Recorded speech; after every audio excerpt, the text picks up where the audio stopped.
Liễu Trác Phi, mời. Ta.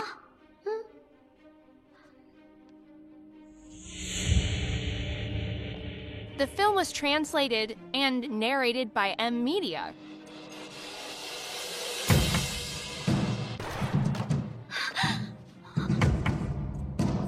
Vòng số 10.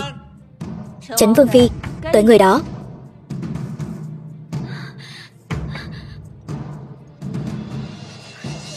Muội muội, ta vừa nhìn thấy muội là lại nhớ tới bao nhiêu chuyện bực mình.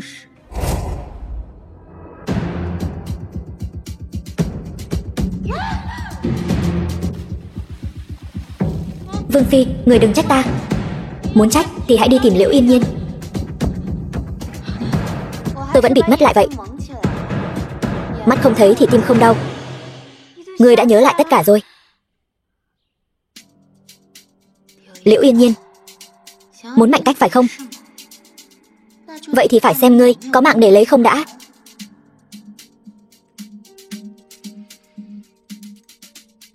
Lạc Vân Khanh, ngươi muốn báo tư thù. Ta nói cho ngươi biết, ta là con gái thừa tướng. Nếu ngươi dám lấy mạng ta, cha ta sẽ không tha cho ngươi. Cái gì? Cao hơn chút nữa. Được. Mở mắt còn khó ngắm, huống chi là bịt mắt.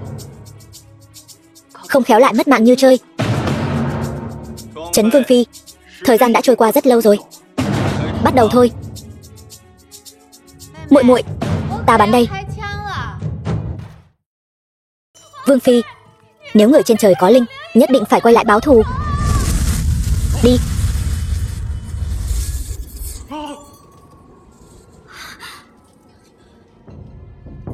Lão Lạc, người đang trách trẫm sao?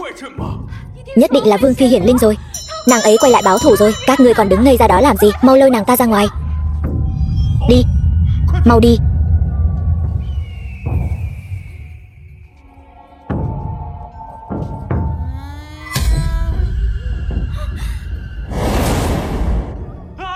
Mà đó, còn để cho người ta ngủ không vậy? Lạc Vân Khanh.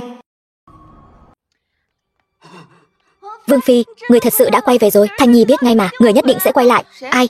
Vương Phi nào? Người là ai? Tôi là Thanh Nhi đây Vương Phi. Thanh Nhi là ai?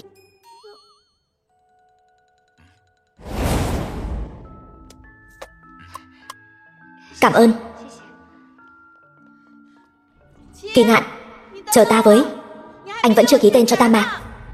Kỳ Ngạn, sao anh lại ở đây? Ma kìa. Không phải ta làm. Ngươi mới là ma, cả nhà ngươi đều là ma. Vương gia, tôi sợ quá. Không sao, Yên Nhiên đừng sợ, ta ở đây. Yên Nhiên, con tiện nhân trong tiểu thuyết của Kỳ Ngạn. The film was translated and narrated by M Media. Cảnh tượng này không phải trong tiểu thuyết của Kỳ Ngạn. Nữ chính Lạc Vân Khanh dựa vào Mạnh Phượng Hoàng mà sống lại sao?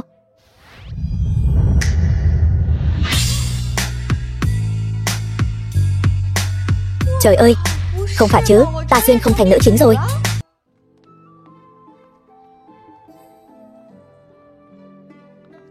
Trấn Vương và Liễu Trác Phi đứng cùng nhau, thật là xứng đôi. Thật là một đôi trời sinh. Nữ tử tốt như vậy, vậy mà lại không phải là Trấn Vương chính phi. Vị Trấn Vương phi hiện tại vừa không có tài hoa, lại vừa không có phẩm vị. Tham dự trường hợp này, e là sẽ làm mất mặt triều ta. Nhi thần tham kiến phụ hoàng. Sao chỉ có hai người các ngươi đến? Trấn Vương phi đâu? Tỷ tỷ nghe nói lần này có sứ thần nước ngoài, đặc biệt tỉ mỉ trang điểm, nói là muốn cho mọi người một bất ngờ, có lẽ đang trên đường đến. Trẫm hỏi ngươi sao? Hoàng Nhi, con đi đón Trấn Vương phi đến đây cho ta. Không cần đâu.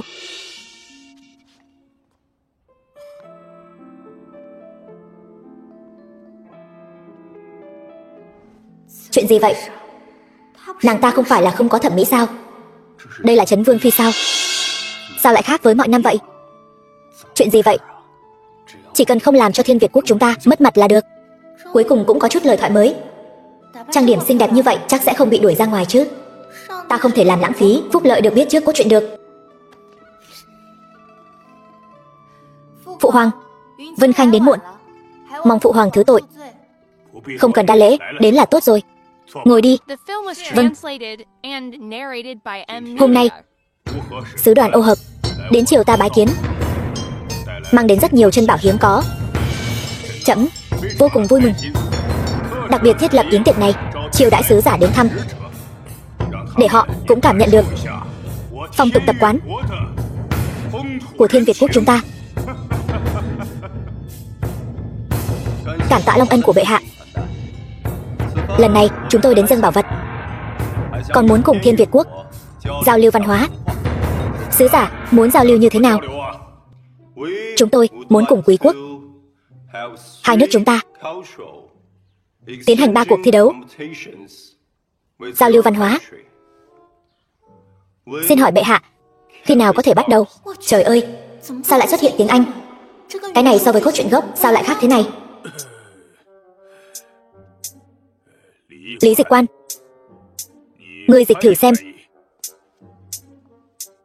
Bệ hạ, thần hiểu biết nông cạn, loại ngôn ngữ này quá thâm sâu, thần không thể nào giải thích được. Có trách hiện nay các quốc gia đều dục dịch, văn hóa thiên triều cũng chỉ đến thế mà thôi, không cần sứ giả phí tâm. Sứ giả đường xa đến đây, chúng ta tự nhiên hoan nghênh. Chỉ là khách đến nhà, đạo lý khách tùy chủ, sứ giả hẳn là hiểu rõ chứ. Lạc Vân Khanh, nàng đang nói bậy bạ gì vậy? Ngồi xuống. Tỷ tỷ thật là lợi hại, nói nhăng nói cuội cũng có thể bịa ra một đoạn dài như vậy. Những lời này của ngươi, ta mười mấy tuổi đã biết rồi. Đến Thiên Việt quốc chúng ta, hãy bỏ cái giọng địa phương quê nhà của ngươi đi. Được. Trấn Vương Phi, con dịch thử xem, vị sứ giả này vừa rồi là có ý gì? Thưa phụ hoàng, vừa rồi sứ giả bọn họ nói đã chuẩn bị 3 cuộc tỉ thí giao lưu văn hóa. Họ nói rằng đang đợi chúng ta nhận thua đấy.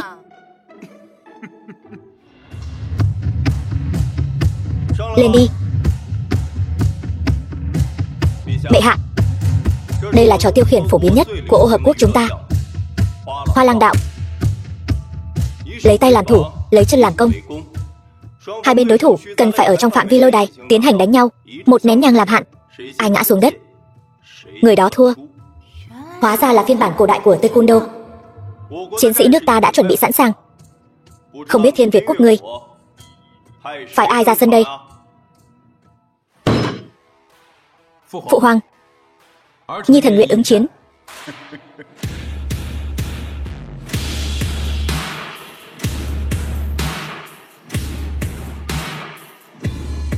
Bắt đầu.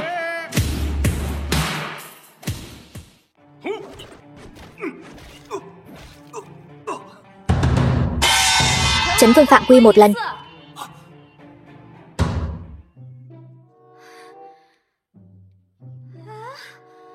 Vương gia hiện giờ vẫn còn trên sàn đấu.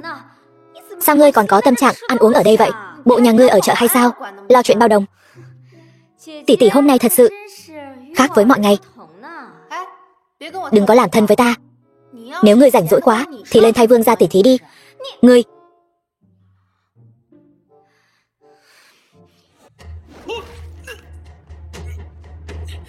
Vương gia. Không được, cứ tiếp tục thế này thì ván này chắc chắn thua. Ta bây giờ và Tiêu Thừa Cẩn cùng chung vinh nhục, tuyệt đối không thể để chàng thua trận. Vương gia, tấn công cận chiến, nhất chiêu chế thắng. Chính là lúc này.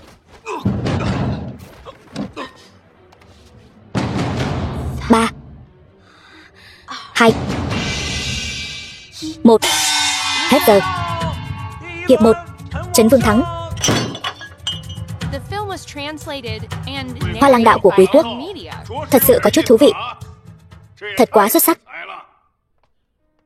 Bệ hạ, Trấn Vương và Trấn Vương Phi tình thâm như cá với nước, phối hợp ăn ý. Ván này thua tâm phục khẩu phục. Sứ giả đại nhân nói đùa rồi. Vận may của chúng ta lần này chỉ là tốt hơn một chút xíu thôi.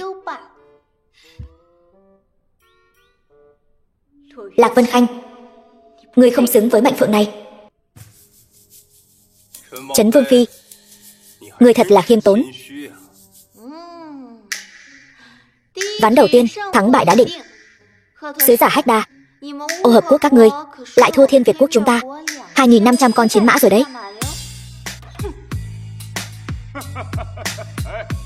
Sứ giả Hách Đa, tiếp theo sẽ thi đấu gì vậy? Bệ hạ, xin xem.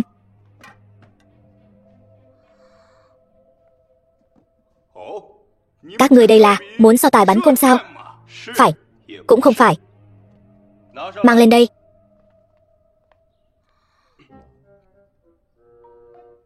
Thế giới này thật là kỳ diệu. Cái gì cũng có. Đây là súng hỏa mai, tương tự như bắn cung của quý quốc. Hướng súng hỏa mai vào hồng tâm, bắn trúng vòng nào thì là điểm đó.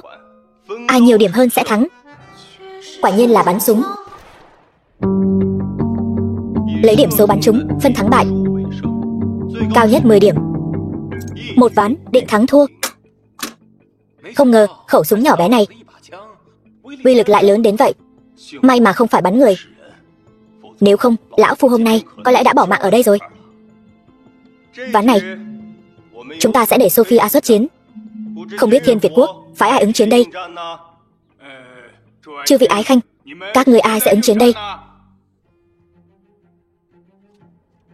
Toàn triều văn võ bá quan, từng người một như rùa rụt cổ. Xem ra Thiên Việt quốc thật sự là suy tàn rồi. Nếu không thì trực tiếp nhận thua đi. Thỉnh bệ hạ tuyên bố từ bỏ cuộc thi. Ván này chính là bên ta giành chiến thắng. Ai nói muốn nhận thua? Bản vương. Mắt huynh bị thương, không nên ứng chiến. Ván này ta thi. Được. Tỷ tỷ, cuộc thi này liên quan đến sự tồn vong của thành trì nước ta. Tỷ tỷ đừng nên liều lĩnh. Nếu như thua, tỷ tỷ chính là tội nhân thiên cổ. Được thôi, vậy muội thi đi, tới đi. Tỷ tỷ nói đùa rồi. Yên Nhiên thân là nữ nhi yếu đuối, làm sao biết mấy chuyện múa đao múa kiếm chứ? Vậy muội hãy ngậm miệng lại, để tỷ tỷ cho muội mở mang tầm mắt. Trấn Vương phi, con có nắm chắc không? Thử mới biết được. Nhưng mà ta thấy chỉ thi bắn súng quá nhàm chán. Ta muốn chơi lớn hơn. Trấn Vương phi có ý kiến gì?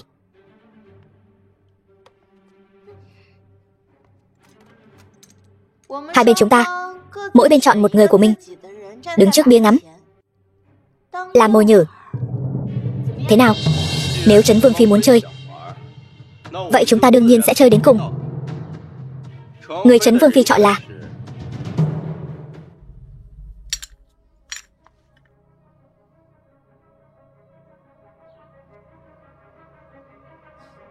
Liễu Trác Phi. Mời. Ta.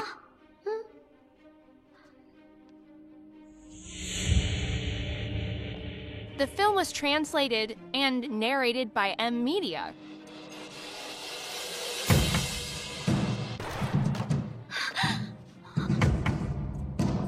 Vòng số 10. Trấn Vương phi, tới người đó.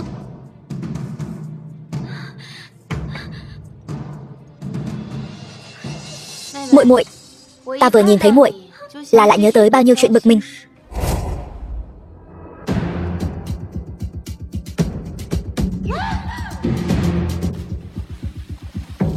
Vương phi, người đừng trách ta.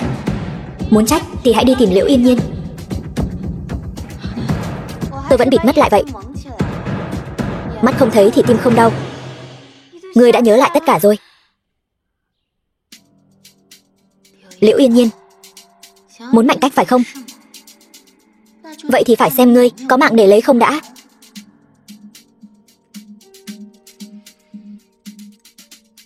Lạc Vân Khanh, ngươi muốn báo tư thù. Ta nói cho ngươi biết, ta là con gái thừa tướng. Nếu ngươi dám lấy mạng ta, cha ta sẽ không tha cho ngươi. Cái gì? Cao hơn chút nữa. Được. Mở mắt còn khó ngắm, huống chi là bịt mắt. Không khéo lại mất mạng như chơi. Trấn Vương phi, thời gian đã trôi qua rất lâu rồi. Bắt đầu thôi. Muội muội, ta bắn đây.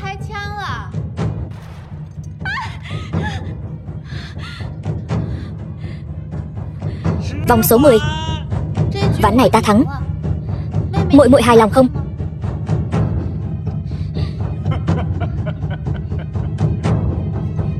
Sứ giả đại nhân, thừa nhận chứ?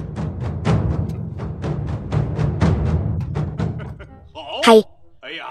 Trấn Vương Phi, không ngờ con lại giỏi như vậy. Là con gái của đại tướng quân Trấn Viễn. Quả nhiên hổ phụ sinh hổ tử. Tạ phụ hoàng khen ngợi. Sứ giả Hách Đa, 2 ván trước chúng ta đều thắng.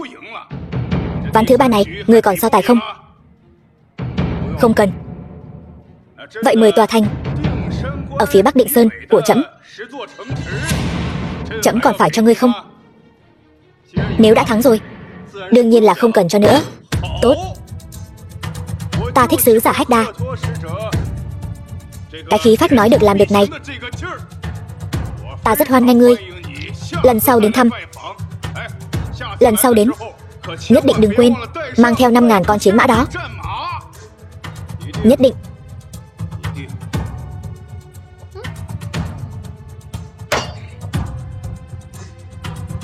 Xem ra mệnh cách của ta tạm thời được bảo toàn rồi.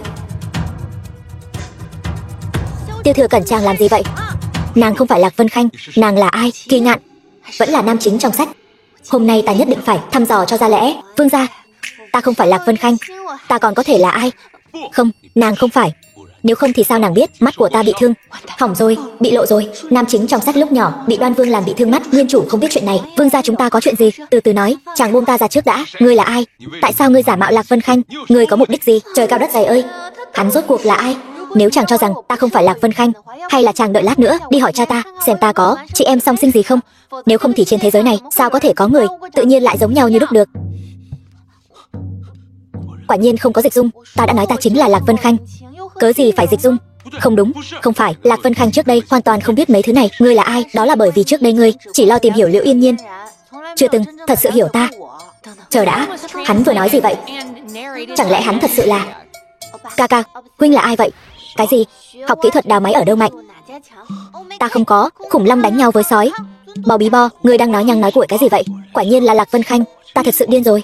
Vậy mà còn tin ngươi thay đổi. Xem ra hắn thật sự không phải Kỳ Ngạn. Ta phải nghĩ cách khác thôi. Vân Tương Phường, sở giao dịch thông tin ngầm lớn nhất kinh thành. Những tin tức không có trong sách, ở đây chắc chắn đều có thể tìm được. Ta phải thuận lợi xuyên không trở về. Vương Phi, công tử, đây chính là thanh lâu lớn nhất kinh thành. Thân phận ngài tôn quý, lỡ như bị người ta phát hiện thì sẽ thảm đấy. Yên tâm đi, ta ăn mặc thế này sẽ không có ai nhận ra đâu. Nếu ngươi không muốn vào thì cứ về phủ đợi ta. Không phải, ta đây. Vương gia, người của chúng ta đã triệt phá xưởng chế tạo ngân lượng giả. Quả thực có liên quan đến Liễu thừa tướng. Nhưng mà chúng ta đến nơi thì ngân lượng giả đã bị chuyển đi hết rồi. Manh mối lại đứt. Tiếp tục theo dõi thừa tướng phủ. Nhất định phải tìm ra tung tích ngân lượng giả. Lần này nhất định phải lật đổ bọn chúng. Dạ. Hy vọng sớm điều tra ra chân tướng, đòi lại công đạo cho Trấn Viễn tướng quân. Vương gia, không xong rồi. Vương Phi đi dạo thanh lâu rồi. Cái gì? Hàn Sương cô nương, ta đến rồi, thả ta ra. Đừng chạy. Thả ta ra. Hàn Sương, ngươi chẳng phải làm cái nghề này sao? Thật quá đáng. Ta bảo đảm cho ngươi cả đời vinh hoa phú quý. Đồ háo sắc ở đâu đến vậy? Dám bắt nạt nữ nhân. Ngươi đừng đi. Ngươi là ai mà đánh ta? Ngươi biết Ngụy Thành ta là ai không? Biết.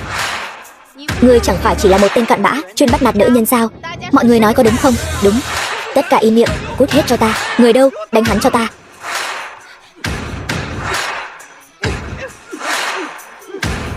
Lên đi.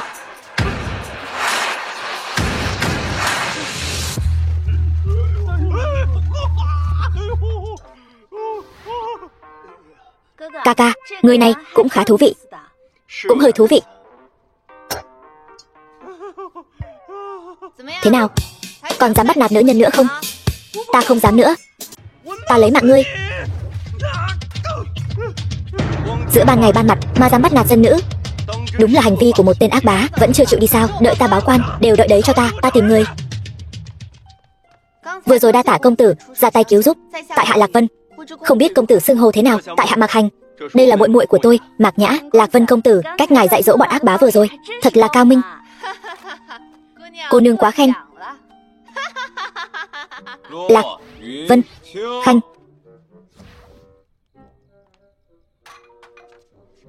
Tiêu Thừa Cẩn, chàng thả ta ra ngoài.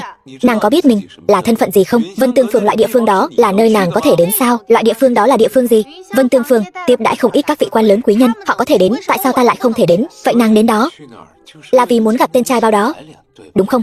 Trai bao nào?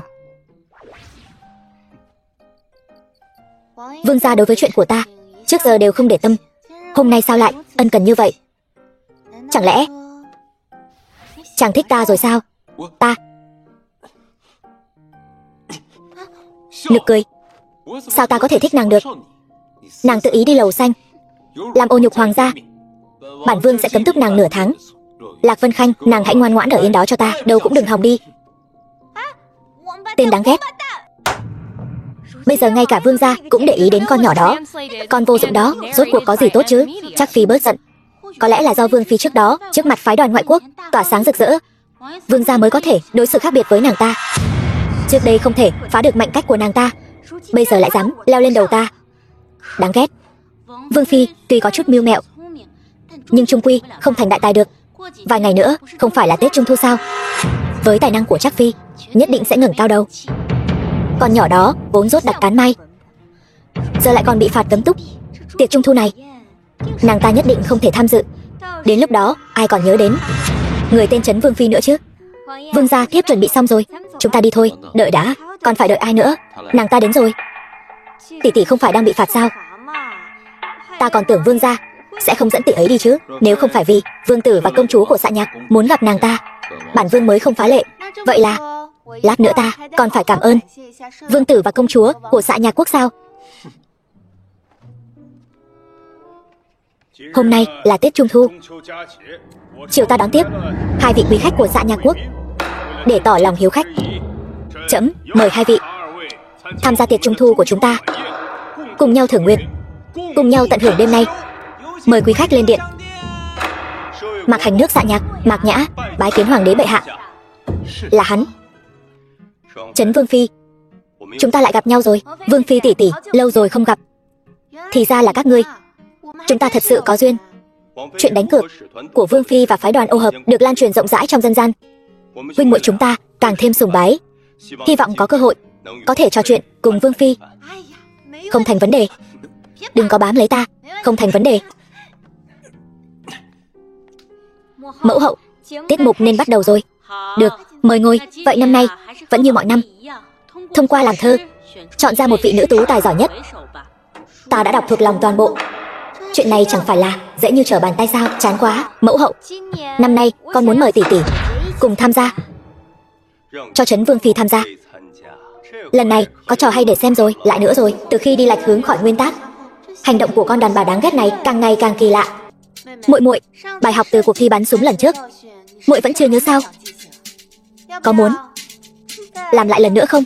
Mấy năm trước Trấn Vương phi thể hiện không mấy nổi bật, không biết năm nay có còn muốn tham gia không? Lát nữa nàng ấy nói gì ta đều biết cả. Người đang nói bóng gió gì vậy? Nếu Liễu Trác phi đã mời, vậy ta tất nhiên phải tham gia rồi. Vậy mọi người hãy bốc thăm một đề làm thơ đi. Mai, tuyết hoa phi lạc, ngọc đường không. Độc bão cô trinh, ngạo chúng hùng. Mạc hướng đông phong, tầm cựu ước. Xuân quang tiên đáo, mộc lan tùng. Tỷ tỷ, sao tỷ lại ăn cắp thơ của muội? Mẫu hậu, người phải làm chủ cho con. Trấn Vương phi không biết làm thơ không phải là điều đáng xấu hổ, nhưng người lại ăn cắp thơ của người khác, thật là to gan. Tỷ tỷ, sao tỷ có thể làm vậy? Ta đã coi tỷ như tỷ muội ruột thịt.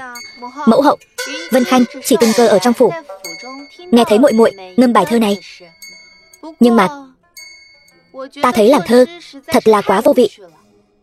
Chi bằng chúng ta chơi phi hoa lệnh đi. Chơi phi hoa lệnh đi. Muốn xem ta làm trò cười? Hôm nay ta sẽ cho ngươi thành trò cười. Đề mục: gió, phong suy thúy mạn, thiên trùng diệp, vũ đả hoàng tiêu, kỷ điểm hoa. Thiên phong suy ngã thượng cao sơn, vạn lý trường thành tỏa bích quan.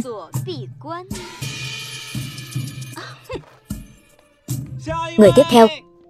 Tỷ tỷ, thi đấu chính là thi đấu. Chốc nữa muội muội nhất định sẽ dốc hết sức, cứ yên tâm, ta cũng sẽ không nương tay. Hôm nay là Tết Trung Thu, vậy hãy lấy trăng làm đề tài. Cứ chén mời trăng sáng, bóng cùng thành ba người. Trời cao, đêm thu vắng lặng, ánh trăng càng thêm trong xanh. Hồi nhỏ không biết trăng gọi là đĩa ngọc trắng ngần. Hay sao nàng ta bỗng nhiên lợi hại thế nhỉ?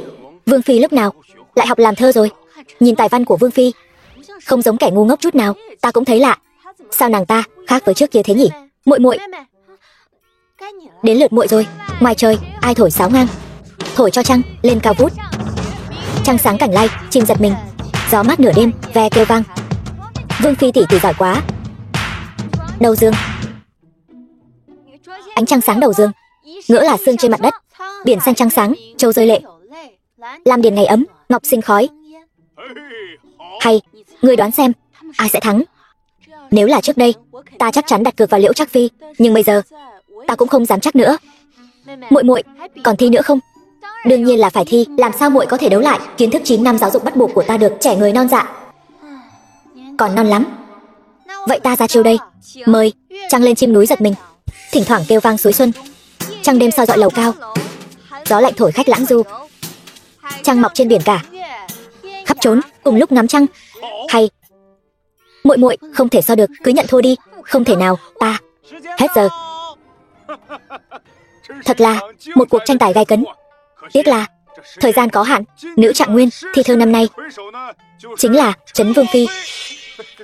Hay, cuộc thi thơ đã kết thúc. Tiếp theo là thi múa. Liễu Trác Phi là quán quân thi múa năm ngoái, vậy màn múa năm nay sẽ do nàng ấy mở màn.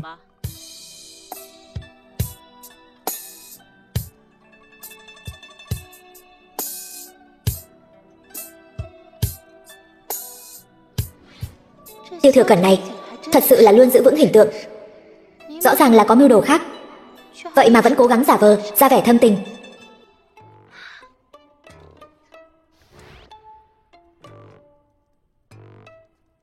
Cắn miếng nào? Không cần. Điệu múa của Liễu Trác Phi vẫn xuất thần nhập hóa như vậy. Quán quân năm nay nhất định thuộc về Liễu Trác Phi rồi. Mẫu hậu, tỷ tỷ chưa từng tham gia thi múa, con muốn mời tỷ tỷ cùng thử sức. Ta không giống muội muội, được học múa từ nhỏ, ta sẽ không góp vui đâu. Đấu thơ đã thắng rồi, chẳng lẽ lại sợ màn tỉ thí múa còn con này sao? Con đàn bà đáng ghét này, phiền phức thật đấy. Tiêu Thừa Cẩn, rốt cuộc là chịu đựng nàng ta kiểu gì vậy? Nếu tỷ tỷ có điều gì lo lắng thì cứ nói với muội muội. Muội muội sẽ không ép buộc tỷ tỷ đâu. Muội muội đã nói vậy rồi, ta còn gì mà không dám nữa chứ. Mẫu hậu, xin cho phép Vân Khanh lui xuống chuẩn bị một chút. Đi đi. Trấn Vương Phi biết múa sao? Ta chưa từng thấy nàng ta múa, nhưng Liễu Trác Phi từ nhỏ đã luyện múa, e rằng không ai có thể vượt qua nàng ta đâu. Tới rồi, Trấn Vương Phi đến rồi. Trấn Vương Phi mặc gì vậy? Sao mà đẹp vậy? Đúng vậy, đẹp quá đi mất. Phụ hoàng, mẫu hậu, Vân Khanh đã chuẩn bị xong. Trấn Vương Phi, ngươi mặc y phục gì vậy? Thưa mẫu hậu, đây là y phục Vân Khanh đặc biệt chuẩn bị cho màn tỉ thí múa này. Lát nữa mọi người sẽ thấy được hiệu quả thôi. Vậy thì bắt đầu đi.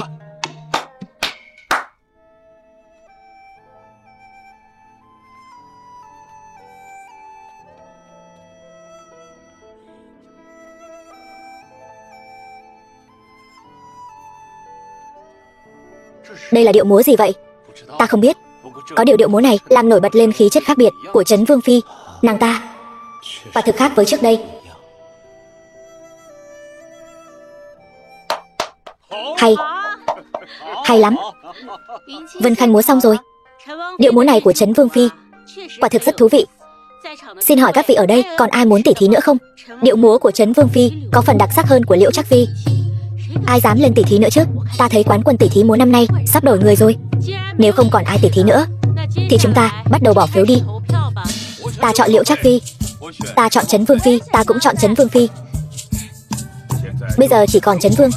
Trấn Vương, con chọn ai vậy? Con phải nghĩ sao? Theo như thiết lập nhân vật của hắn, chắc chắn là sẽ chọn con tiện nhân kia rồi, Lạc Vân Khanh. Nàng thật sự không quan tâm đến suy nghĩ của bổn vương sao? Vương gia. Thưa phụ hoàng, Yên Nhiên và Vương Phi đều có nét đẹp riêng. Nhi thần xin phép bỏ phiếu trắng. Hắn không cần thiết lập nhân vật nữa sao? Vậy nếu đã như vậy thì quán quân tỷ thí múa năm nay là Trấn Vương Phi. Tạ phụ hoàng.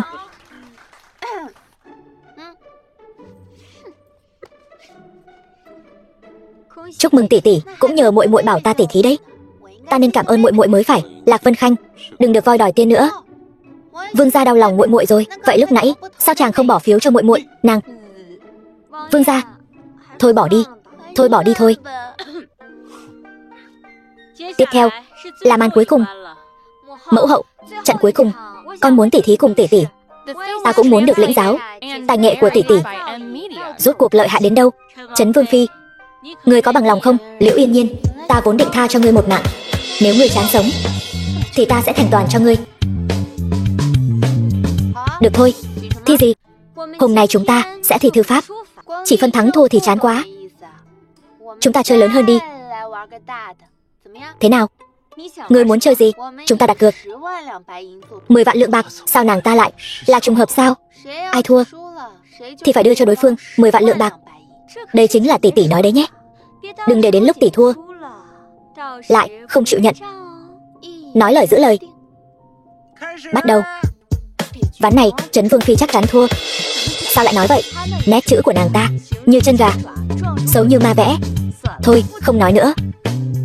Nhưng Trấn Vương Phi đã thắng 2 trận rồi, chưa chắc đã không có cơ hội thắng. Đợi ngươi thấy chữ của nàng ta thì sẽ rõ. Hết giờ. Còn muốn moi tiền từ túi ta? Nằm mơ đi. Trấn Vương Phi lại còn làm một bài thơ nữa. Người có lúc hợp tan, chẳng có lúc tròn khuyết. Bài thơ hay. Trận này rõ ràng Trấn Vương Phi thắng. Muội muội, thôi thì phải nhận thua đấy. Tỷ tỷ quả nhiên lợi hại. Muội muội bội phục. Trấn Vương Phi trong thời gian ngắn như vậy mà có thể viết được những chữ tuyệt vời thế này, xem ra trước đây chúng ta đã hiểu lầm con rồi.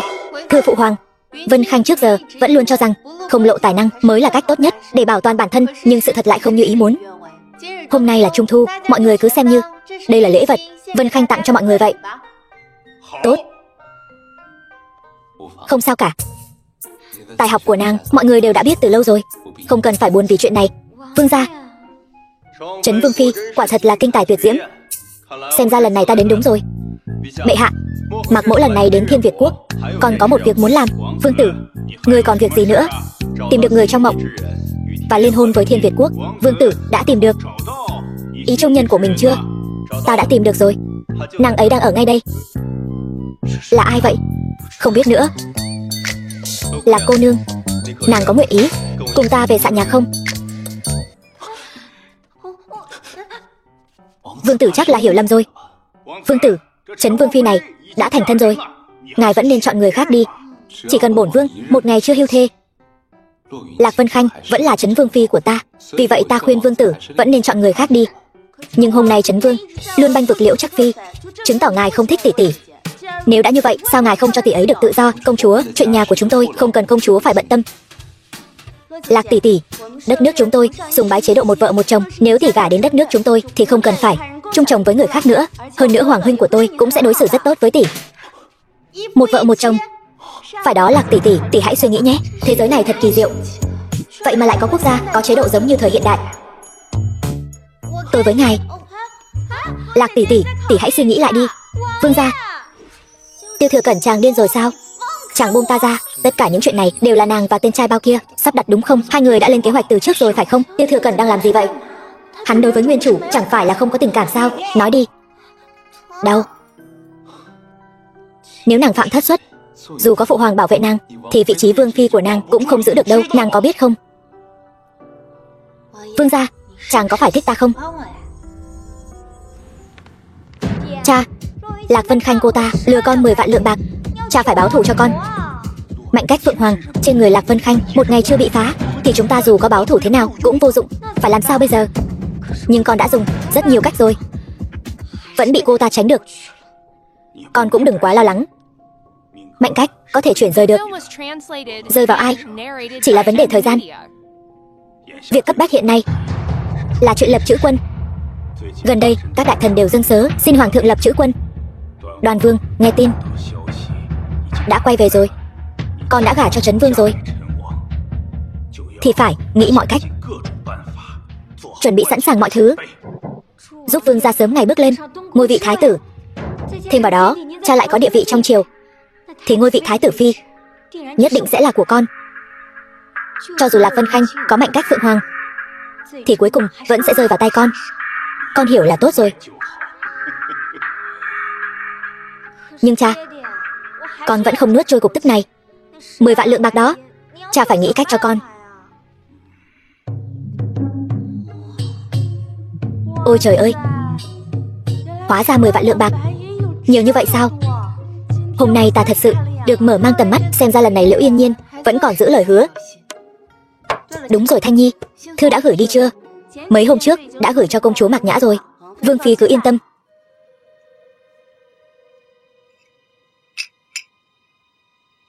Quả nhiên là giả. Đi, chúng ta đi tìm vương gia. Chàng đến thật đúng lúc. Lạc Vân Khanh, nàng rốt cuộc giấu ta làm chuyện gì rồi? Ý chàng là sao? Phụ hoàng truyền chỉ gọi ta vào cung, chỉ đích danh nàng cùng đi. Hiện giờ cấm vệ quân đã đến cửa rồi. Chàng nói gì? Trấn Vương phi, người thật to gan, dám lén lút đưa vũ khí của triều ta cho sứ đoàn Xạ Nhạc. Người rốt cuộc có ý đồ gì? Phụ hoàng, nếu không phải nhi thần trên đường hồi thành tình cờ gặp quân đội Xạ Nhạc, phát hiện trong số họ cất giấu một lượng lớn vũ khí của triều ta, e rằng Xạ Nhạc quốc đã sớm tấn công triều ta rồi. Trấn Vương phi, ngươi còn gì để nói? Phụ hoàng bớt giận. Việc này còn có điểm đáng ngờ, nên điều tra rõ chân tướng sự việc, rồi hãy kết luận. Tam đệ nói đúng, đệ muội quả thật có giao tình sâu đậm với vương tử Xạ Nhạc, nhưng nàng ta dù sao cũng chỉ là một phụ nữ. Nếu không có người chỉ điểm, làm sao nàng ta có thể lấy được số lượng lớn vũ khí như vậy?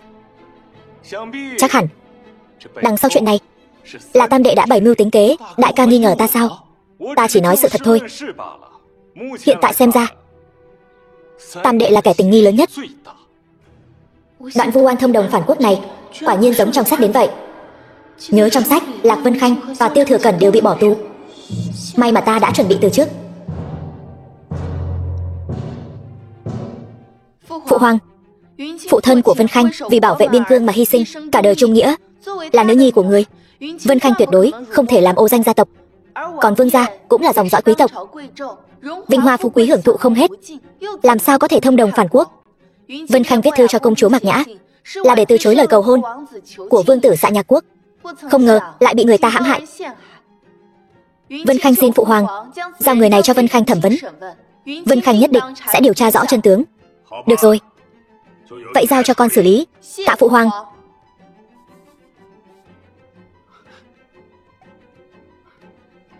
The film was translated and narrated by M Media. Ta chỉ cho ngươi một cơ hội nói ra sự thật, tha cho ngươi một mạng. Vừa rồi, bột phấn vừa rồi là gì? Ngươi có thấy ngứa ngáy khắp người không? Ngứa đến mức muốn lột da ra không? Chỉ cần ngươi nói ra sự thật, ta sẽ cho ngươi thuốc giải. Bột này là ta tự sáng chế ra. Trên đời trừ ta ra, không còn ai có thể điều chế thuốc giải. Nếu ngươi không muốn, vậy ta đổ đi. Ta nói là có người bảo ta hãm hại Trấn Vương phi. Hắn đưa cho ta một bức thư, bảo ta chuyển cho Đoan Vương, nói rằng Trấn Vương phi có ý đồ phản quốc. Ngươi có biết là ai không? Không biết. Hắn luôn bịt mặt. Tiểu nhân căn bản không nhìn thấy mặt hắn. Phụ hoàng, hiện tại hiểm nghi của nhi thần và vương gia coi như đã được rửa sạch. Đủ rồi. Chuyện này đến đây là thôi, đừng nhắc lại nữa. Dạ, vâng phụ hoàng.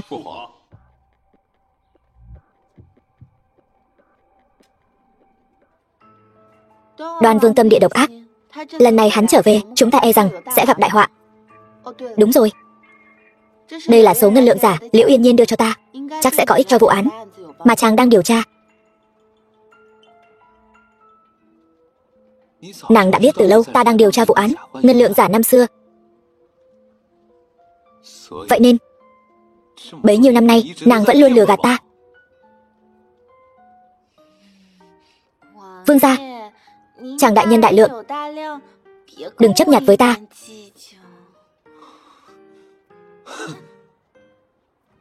Vương gia cẩn thận.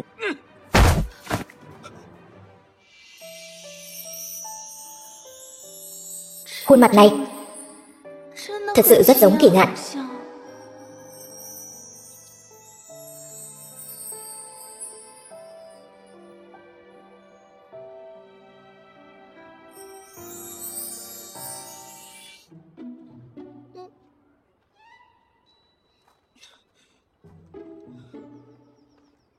Nuốt nước miếng lại đi. Sao lại lệch khỏi nguyên tắc nữa rồi? Xem ra Vân Tương Phương ta phải nhanh chóng nắm trong tay. Không cần nhìn nữa, chắc chắn là Đoan Vương làm. Đã chuẩn bị xong hết cả chưa? Là cô nương, đều đã chuẩn bị xong, chỉ chờ cô lên tiếng thôi. Vậy bắt đầu thôi.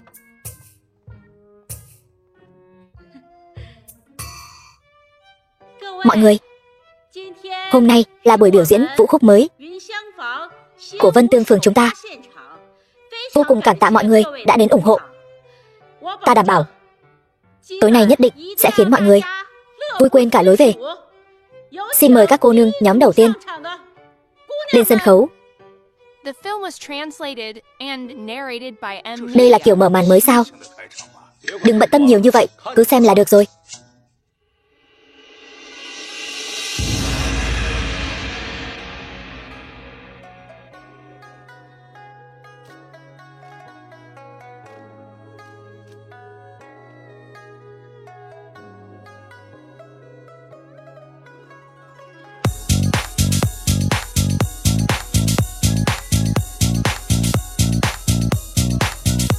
Lần đầu tiên biết được vũ đạo còn có thể nhảy như vậy.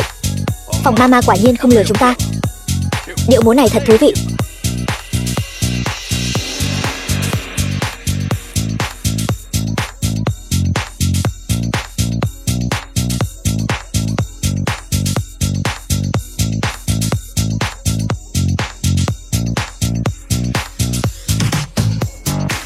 Trời ơi!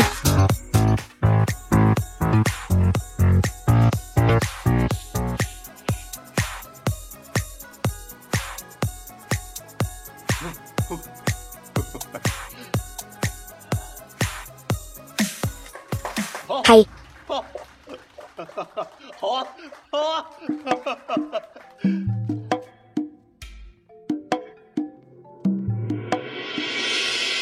Vị công tử này, ta muốn gặp lão bản của các ngươi, để ta qua đó. Ngài có chuyện gì có thể nói với chúng tôi. Chúng tôi có thể chuyển lời giúp ngài làm lỡ đại sự của ta. Ngươi gánh vác nổi sao? Thế nào, Hàn Sương? Nỗ lực của tháng này không uổng phí chứ? Nhờ có là cô nương tận tình chỉ dạy chúng ta.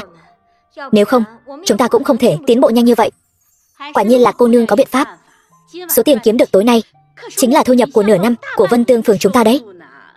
Phòng Mama, ta đã làm được những điều mà ta đã hứa với người rồi. Vậy thì bây giờ người nên yên tâm giao Vân Tương Phường cho ta rồi chứ? Đương nhiên, từ nay về sau, ngươi chính là chủ nhân của Vân Tương Phường chúng ta. Chúng ta đều nghe theo ngươi. Được rồi. Phòng Mama, ta muốn người huy động tất cả nhân mạch của Vân Tương Phường đi tìm giúp ta tượng ngọc hình phượng hoàng này. Là cô nương cứ yên tâm, chuyện này cứ giao cho ta. Để ta vào trong, ta muốn gặp lão bản của các ngươi.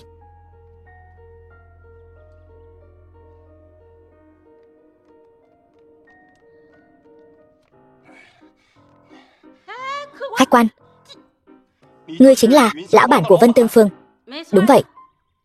Công tử có chuyện gì sao? Điệu múa vừa rồi là do ngươi biên đạo sao? Sao? Không tin vào thực lực của Vân Tương Phường chúng ta sao? Lẻ thay chẵn không thay. Cái gì? Lẻ thay chẵn không thay. Cái này sao lại còn có người ở đây? Phòng Mama, ngươi ra ngoài trước đi. Được.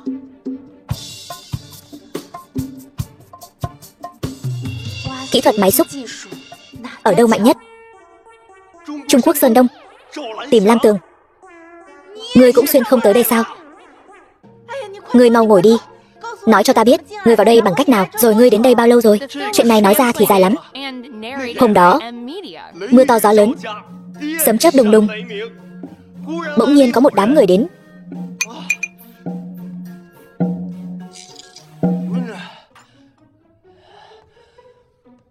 Sự việc chính là như vậy. Đoan Vương là đại phản diện. Sao ngươi lại xuyên không đến làm quân sư cho hắn? Ta làm sao biết được? Ta là thanh niên tốt đẹp của thời đại mới, lương dân chân chính. Sao xuyên không đến thời cổ đại lại thành phản diện chứ? Tuy nhiên, ta đã nghe ngóng được. Ta xuyên không đến đây nhờ ngọc bội phỉ thúy ngay tại tông miếu hoàng gia. Điều này chắc chắn là chìa khóa để trở về thực tại. Thì ra ngọc điêu phượng hoàng ở đó, thật khiến ta phải vất vả tìm kiếm. Không đúng. Nhưng tông miếu, nó chỉ mở ra khi sắc phong hoàng hậu và thái tử. Chẳng lẽ ngươi muốn? Đúng vậy. Ta phát hiện cốt truyện của thế giới này đã phát triển khác với nguyên tác. Hai vị vương tranh giành ngôi vị thái tử, cuối cùng ai sẽ thắng? Vẫn còn khó nói. Ta hiện là Trấn Vương phi, nhất định phải đứng về phía Trấn Vương. Hay là ngươi cùng ta, phó tá Trấn Vương? Liễu Yên Nhiên, nàng ta hiện vẫn đặt cược vào Trấn Vương, chứng tỏ cơ hội thắng của Trấn Vương rất lớn. Có lý. Tuy nhiên, ta vẫn tiếp tục làm quân sư cho Đoan Vương. Như vậy, ta có thể âm thầm giúp đỡ các ngươi. Được. Chúng ta nhất định phải nhanh chóng giúp Trấn Vương lên ngôi thái tử.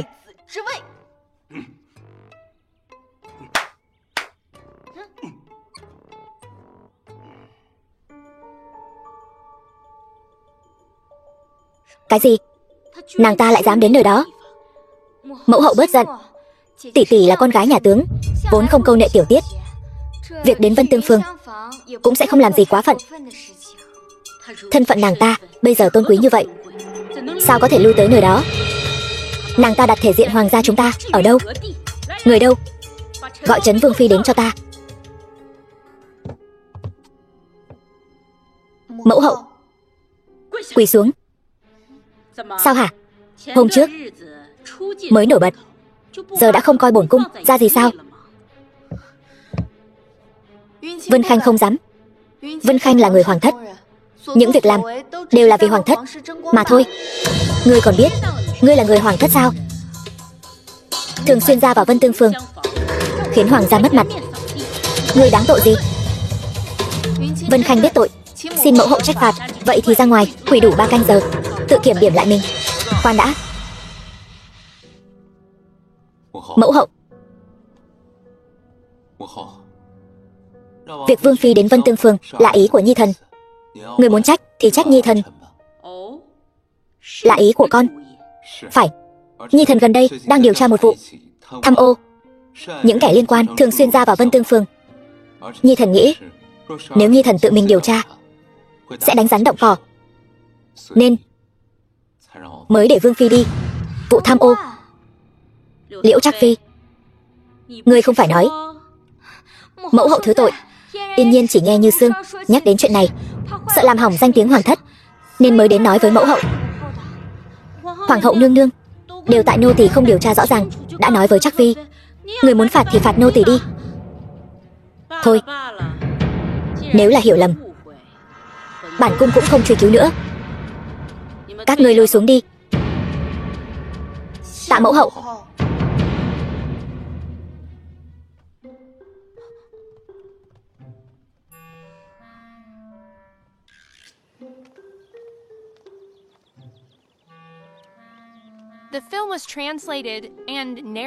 Như sương, chúng ta về phủ thừa tướng. Vâng.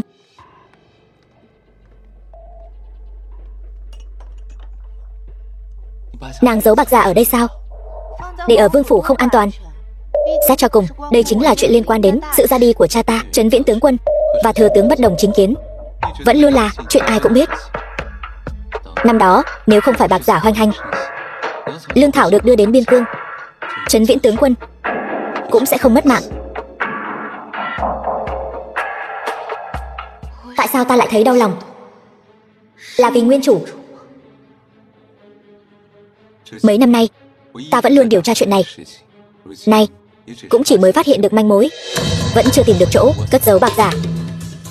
Nhưng nàng yên tâm, chuyện này ta nhất định sẽ điều tra rõ ràng. Vương gia, hay là chúng ta bắt đầu từ Liễu Vương gia Vương phi. Hoàng thượng triệu hồi hai vị vào cung. Hoàng nhi, con dạo này có phải đã điều tra mưu sinh của Liễu thừa tướng không? Thưa phụ hoàng, nhi thần dạo này quả thực đang điều tra vụ tham ô. Nhưng thừa tướng, dù là nhạc phụ của nhi thần cũng tuyệt đối không thiên vị. Công bằng liêm chính tuy là chuyện tốt, nhưng hiện nay Liễu thừa tướng đã dâng tấu chương nhận tội, nói mình quản lý không nghiêm, muốn từ quan về quê. Thật là một khổ nhục kế. Phụ hoàng, lần này tam đệ chắc chắn đã làm tổn thương Liễu thừa tướng. Nhi thần mạo muội xin chỉ đến phủ thừa tướng khuyên nhủ Liễu thừa tướng, việc này cứ giao cho Trấn Vương đi làm đi. Dù sao Liễu thừa tướng cũng là nhạc vụ của Trấn Vương. Con hãy thay trẫm an ủi Liễu thừa tướng cho tốt. Nhi thần tuân chỉ. Lui xuống đi. Phụ hoàng, tại sao người luôn thiên vị như vậy? Hôm nay gọi các con đến đây là có một việc muốn giao cho các con xử lý, kính xin phụ hoàng chỉ rõ. Gần đây trong cung đang điều tra vụ tham ô. Còn thượng y cục có một đống quần áo cũ, trẫm nghĩ lãng phí cũng tiếc, hay là hai người mỗi người lấy một nửa. Sau khi bán hết, toàn bộ số bạc thu được nộp vào quốc khố, cũng coi như là làm phúc cho bá tánh. Chẳng lẽ đây chính là cơ hội mà Liễu Yên Nhiên nói? Phụ hoàng yên tâm, nhi thần nhất định hoàn thành nhiệm vụ. Nhi thần tuân chỉ. Mở được bao lâu rồi? Một người cũng không có. Thật sự là do thượng y cục làm sao? Bọn họ có thẩm mỹ gì vậy? Ta cũng không ngờ sự việc lại phát triển thành ra thế này. Lần này e là hơi khó rồi. Không phải hơi khó, mà là rất khó. 3 ngày chúng ta ngay cả một bộ quần áo cũng không bán được. Không phải chỉ là bán quần áo thôi sao? Có gì khó đâu. Người có cách nào? Nhà mẹ ta tài lực coi như hùng hậu, hay là ta đi tìm cha ta để ông ấy mua hết số quần áo này? Như vậy vương gia cũng dễ bể hồi cung giao nộp. Ý ngươi là ngươi muốn vương gia gian lận? Thời kỳ đặc biệt dùng biện pháp đặc biệt. Nói gì mà gian lận? Quả nhiên là người xuất thân từ phủ thừa tướng. Không được, bản vương tuy muốn thắng, nhưng cũng tuyệt đối sẽ không dùng thủ đoạn này. Yên Nhiên, đừng nghĩ nữa. Vâng, là Yên Nhiên lỗ mãng. Chắc phi lão gia không phải bảo người phó tá Trấn Vương sao? Sao người lúc thì giúp Trấn Vương, lúc thì giúp Đoan Vương vậy? Tôi là Chắc phi của Trấn Vương, vinh nhục đều theo Trấn Vương, sao có thể đầu quân cho Đoan Vương được? Hắn ta chỉ là một quân cờ của ta thôi. Lạc Vân Khanh tuy có mạnh phượng hoàng, nhưng sau lưng lại không có bất kỳ thế lực nào. Đến lúc vương gia rơi vào đường cùng, cha ta lại ra tay cứu giúp. Vương gia đến lúc đó sẽ hiểu, chỉ có ta mới có thể giúp hắn lên ngôi Đông Cung. Đến lúc đó, trái tim của hắn tự nhiên sẽ quay về bên ta. Chắc phi anh minh. Tiếp theo, phải xem Đoan Vương bên đó thế nào. Cả Vân Tương Phường cũng bán không được. Cái áo này phế rồi. Bên Đoan Vương cũng một cái cũng không bán được. Ngài ấy đang định tự bỏ tiền ra mua đấy. Đây chẳng phải là chủ ý của Liễu Yên Nhiên sao? Hai người bọn họ cấu kết với nhau rồi. Ta biết đâu được. Ta tìm cơ hội thăm dò một chút vậy. Đại ca, nhiệm vụ này giao cho huynh rồi. Được thôi, đúng vậy. Phải nghĩ cách, phải bán nhanh hết hơn đại ca. Đúng. Ta định là vương gia. Không xong rồi, y phục của chúng ta bị hủy rồi.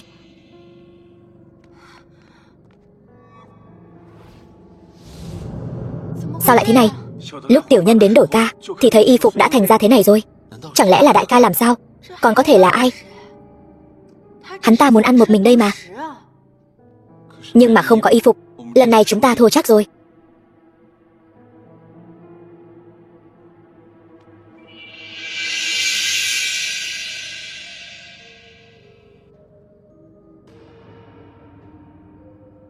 Không đúng, chúng ta vẫn còn cơ hội. Làm gì thế này? Ngươi không biết sao, Trấn Vương Phủ muốn tổ chức buổi trình diễn thời trang. Nghe nói Trấn Vương Phi cũng sẽ đến. Lần trước, nàng ta đại thắng sứ đoàn ô hợp, rất nhiều người muốn gặp nàng. Chư vị, hôm nay Trấn Vương Phủ chúng ta tổ chức buổi trình diễn thời trang. Cảm tạ chư vị phụ lão hương thân đã đến ủng hộ. Những lời thừa ta không nói nhiều nữa, hy vọng mọi người xem vui vẻ. Đương nhiên, tất cả y phục trên người người mẫu tiệm chúng ta đều có hàng tương tự. Nếu mọi người thích, có thể đến chỗ thị nữ của ta, Thanh Nhi, đăng ký mua. Tiếp theo, xin mời người mẫu đầu tiên lên sàn.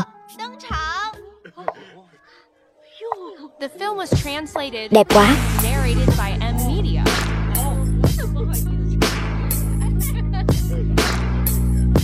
Bộ đầu tiên, Băng Tâm Ngọc Hồ. Người mẫu này là ai vậy? Đẹp quá. Đây là Hàn Sương cô nương của Vân Tương Phường. Ngày thường muốn gặp một lần cũng khó, không ngờ Trấn Vương Phi lại có thể mời nàng đến làm người mẫu. Bộ y phục này đẹp quá, ta muốn mua. Ta cũng muốn. Được rồi. Tiếp theo, xin mời bộ thứ hai lên sàn. Cái này đẹp quá. Phải đó. Đây chẳng phải là Minh Yên cô nương sao? Ngày thường trông nàng ta yếu đuối thế mà. Không ngờ mặc bộ y phục này vào, khí thế lại mạnh mẽ như vậy. Bộ y phục này không có một chút hoa văn nào, vải vóc trông cũng trơn bóng mềm mại, vậy mà lại toát ra một khí thế cường giả. Thật là kỳ diệu. Minh Yên cô nương vốn yếu đuối cũng có thể mặc được. Ta mặc bộ y phục này chắc chắn cũng không tệ. Ta cũng nghĩ vậy. Bộ thứ ba, Bồ Đề Ánh Liễu. Cái này đẹp. Phải đó, cái này đẹp. Nhàn Vân Dã Hạc. Đẹp. Đẹp quá. Tiếp theo, chúng ta hãy mời người mẫu cuối cùng xuất hiện, Thiên Thần Pháp Thuật. Đẹp.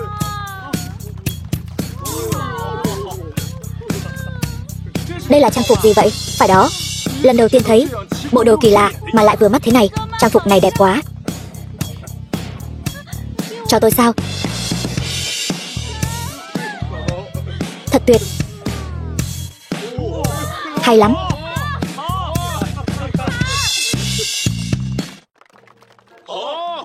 Ta sống từng này tuổi, còn chưa từng thấy chuyện thần kỳ đến vậy. Ta nhất định phải mua một bộ về nghiên cứu. Được, tôi cũng mua. Đi thôi. Đừng vội, tìm ta đăng ký nào. Tôi cũng muốn, đừng chen lấn. Đi vào trong.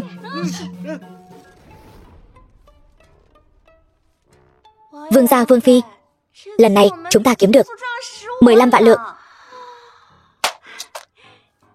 Ta đã nghĩ sẽ kiếm được nhiều tiền, nhưng ta không ngờ lại kiếm được nhiều tiền đến vậy. Vương gia, lần này người thắng chắc rồi. Cái này đều là công lao của nàng. Đúng rồi, ta đã tìm được viên quan áp tải bạc năm đó, là người của Liễu thừa tướng. Vậy chúng ta nên thu lưới rồi.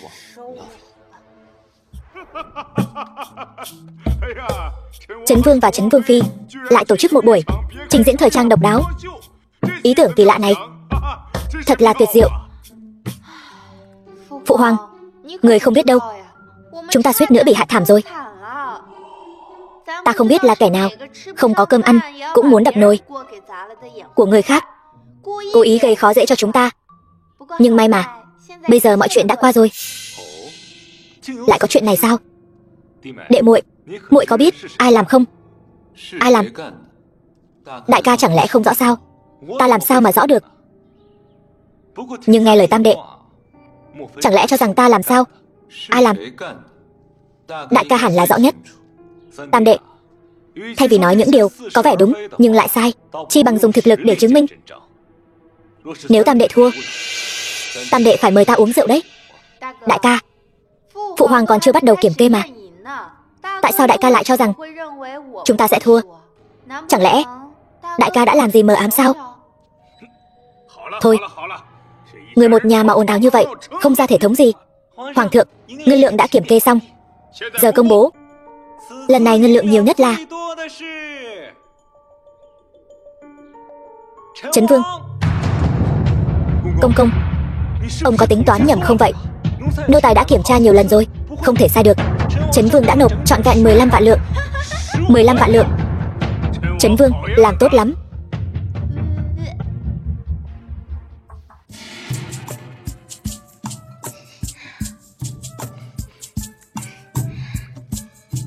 Vương Phi, người đang làm gì vậy?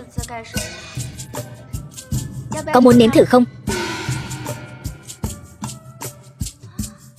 Cái gì đây? Ngọt quá. Cái này gọi là kem tươi. Ngày mai là sinh thần của mẫu hậu. Ta muốn làm bánh kem cho bà, để bà nếm thử. Vương Phi, vương gia mời người đến tiền sảnh.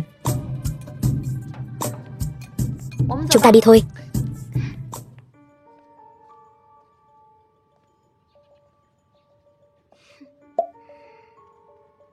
Lạc Vân Khanh, The film was ta xem, translated lần này, and narrated ngươi by còn trốn đi đâu được nữa?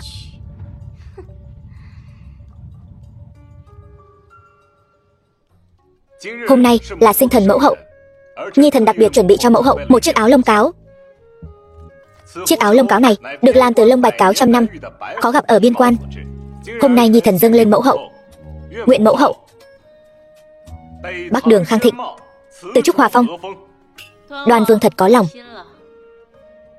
Đoan Vương tuy thường xuyên ở biên quan, nhưng luôn nghĩ đến gia đình. Thật tốt. Trăm nét, hiếu đứng đầu. Nếu hắn phẩm hạnh không đoan chính, thì chúng ta cũng sẽ không cho rằng hắn có tư cách kế thừa đại thống.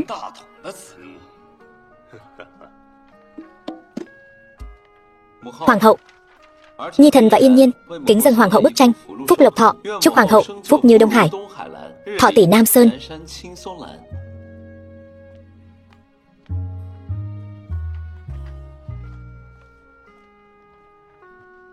Bức tranh này bổn cung rất thích, nhưng mà sao lại lấy danh nghĩa hai con mà tặng? Chẳng lẽ Trấn Vương Phi có dự tính khác? Thưa mẫu hậu, Vân Khanh quả thật có một đại lễ muốn dâng tặng mẫu hậu. Mang lên. Đây là vật gì? Sao còn đốt nến nữa? Chưa từng thấy bao giờ. Hình thù kỳ lạ quá. Trấn Vương Phi, đây là vật gì? Vật này gọi là bánh kem, chuyên dùng để chúc mừng sinh nhật. Nay mẫu hậu đang độ xuân sắc, nên Vân Khanh đặc biệt làm 4 tầng. Con bé này lúc nào cũng nghĩ ra nhiều thứ mới lạ. Mẫu hậu thích là tốt rồi. Mẫu hậu, Vân Khanh còn một thỉnh cầu, muốn mời mẫu hậu bước đến trước bánh kem. Được. Trấn Vương Phi định làm gì đây? Có chuyện gì sao? Hoàng hậu, vào ngày sinh thần, người đón sinh thần có thể ước nguyện trước bánh kem. Chỉ cần một hơi thổi tắt hết số nến này, mọi nguyện vọng của mẫu hậu đều sẽ thành hiện thực. Thần kỳ vậy sao? Được. Vậy bổn cung sẽ ước. Chúc mừng sinh nhật.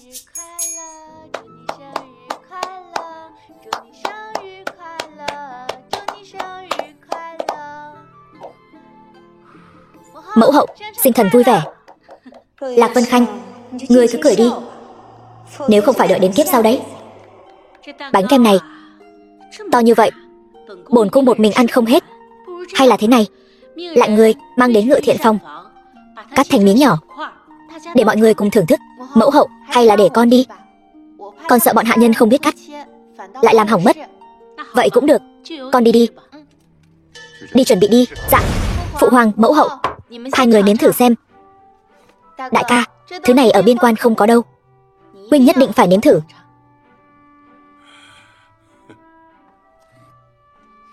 Muội muội, tỷ tỷ biết muội là cao thủ làm bánh ngọt, nếu cái này có gì chưa được, mong muội muội chỉ bảo. Được. Muội muội sao không ăn? Muội vẫn còn hơi no, để lát nữa muội ăn sau. Nàng vất vả rồi. Mọi người ăn bánh đi.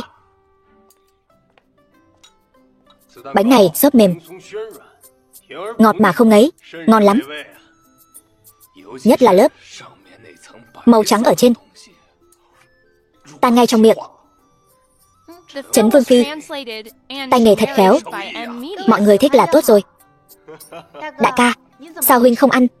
Chẳng lẽ không hợp khẩu vị của huynh sao? Đệ muội thật không dám giấu, bản vương xưa nay không thích đồ ngọt, lần này e rằng phụ lòng ý tốt của đệ muội rồi. Vậy thì thật đáng tiếc.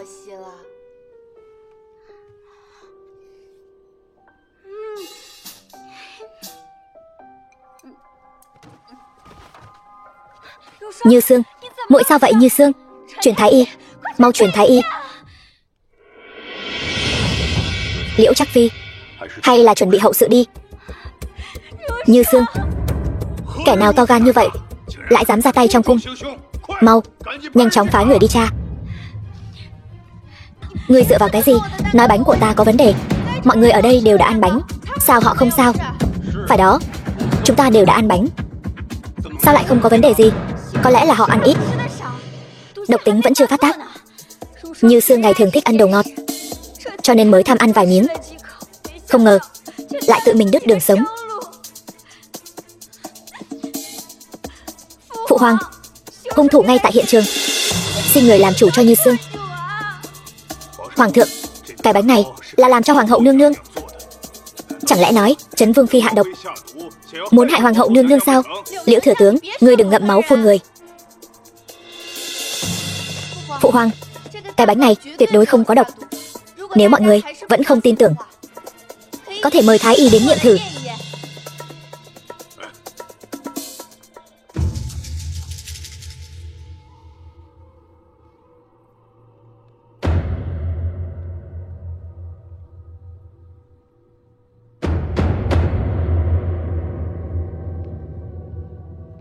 Hoàng thượng, tất cả bánh ngọt chỉ có Đoan Vương và Liễu Trác Phi là có độc, còn lại đều không có độc. Sao lại có 2 phần độc? Ta rõ ràng đã. Vừa rồi là Vương phi đi cắt bánh. Chẳng lẽ Vương phi cố ý hạ độc trong bánh của 2 người họ? Trấn Vương phi, Trấn Vương phi, ngươi còn gì để nói? Ta đã nói rồi, ta không hạ độc. Vậy ngươi nói ngươi không hạ độc, vậy thì vừa rồi vì sao cứ giục ta ăn bánh? Phụ hoàng, Trấn Vương phi vừa rồi cũng bảo ta ăn bánh, các đại thần ở đây đều thấy cả. Nếu không phải Nhi thần không thích đồ ngọt, e là Nhi thần đã mất mạng rồi. Còn xin phụ hoàng làm chủ cho ta. Lạc Vân Khanh, ta biết ngày thường ta được vương gia sủng ái, ngươi sinh lòng đố kỵ, ngày thường nhầm vào ta thì thôi, không ngờ ngươi lại độc ác đến vậy. Như Sương đáng thương, âm sai dương thác thay ta mà mất. Hôm nay ta Liễu Yên Nhiên nhất định sẽ đòi lại công bằng. Hoàng thượng, Trấn Vương phi sát hại Như Sương, lại còn muốn hãm hại hoàng tử. Tội ác của cô ta giết chồng như núi. Thần biết hoàng thượng muốn để huyết mạch của Trấn Viễn tướng quân được nối dõi, nhưng với tình hình hiện tại, thần nghĩ vẫn nên thỉnh hoàng thượng nhanh chóng quyết đoán, chớ thiên vị. Kính xin hoàng thượng xử lý công minh. Nếu ta muốn hạ độc thì sao lại trắng trợn như vậy, để mọi người biết mục đích của ta? Ai mà biết được, ngươi có phải cố ý làm vậy không? Hoàng thượng, Vương phi nói có lý, Lạc Vân Khanh đã khác xưa rồi. Nếu nàng ấy thật sự muốn ra tay sát hại, chắc chắn sẽ không để bản thân bị liên lụy. Tam đệ, đệ tin tưởng nàng ta như vậy sao? Hay là chuyện này đệ cũng có tham gia? Đại ca, huynh có bằng chứng gì?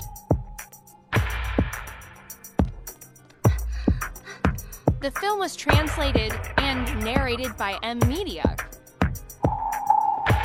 Đại ca, huynh thật sự là chuyện gì cũng có thể lôi vương ra vào. Nhưng lần này, hình như huynh thật sự hiểu lầm chúng ta rồi. Bởi vì miếng bánh của huynh căn bản không có độc. Lạc Vân Khanh, nàng đừng làm loạn. Ta đã nói rồi, không có độc. Trấn Vương phi, rốt cuộc là chuyện gì vậy? Đưa ta kim châm.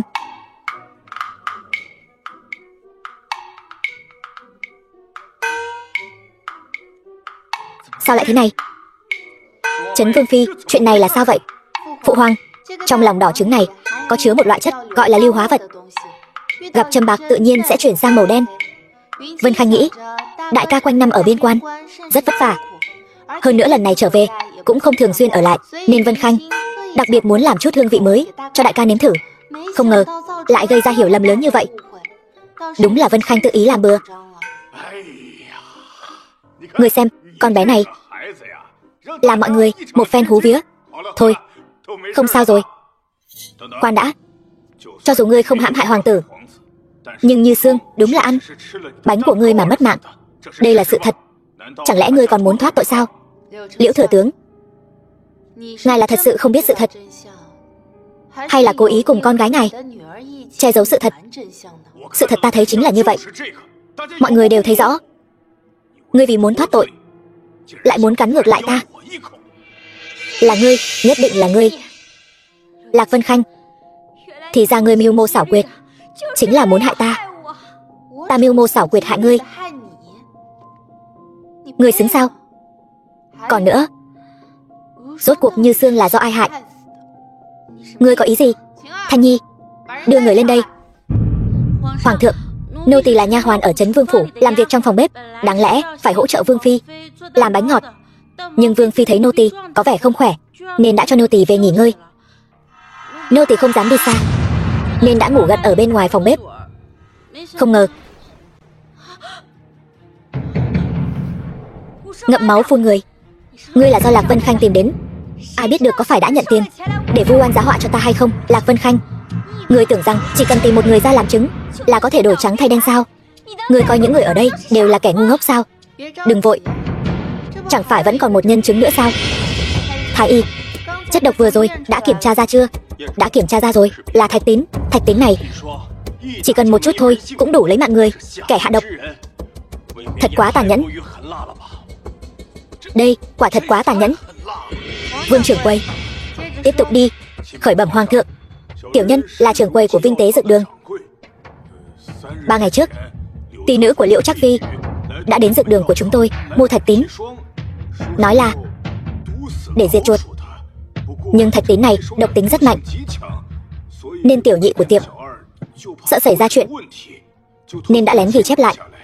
Đây là sổ sách của tiệm, kính xin hoàng thượng xem qua.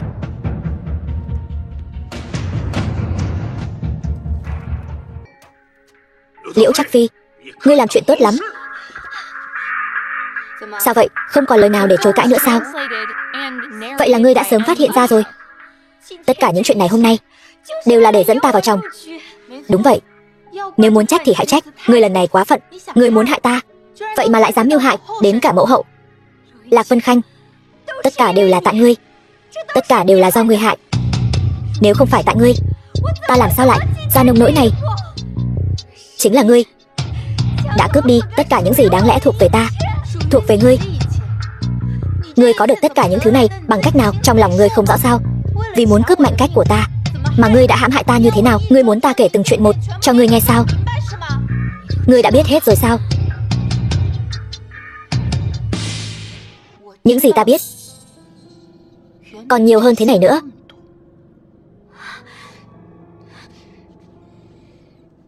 Vương gia, bắt đầu đi.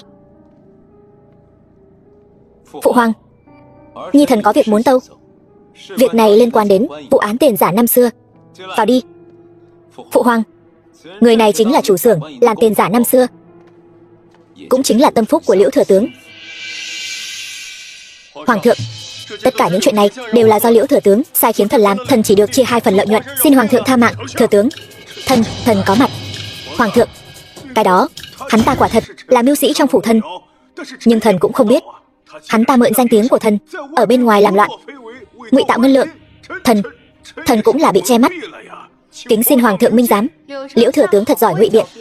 Vậy sự ra đi của cha ta năm đó, ngươi giải thích thế nào? Ta giải thích cái gì? Ta không có, chuyện đó không liên quan gì đến ta. Công công,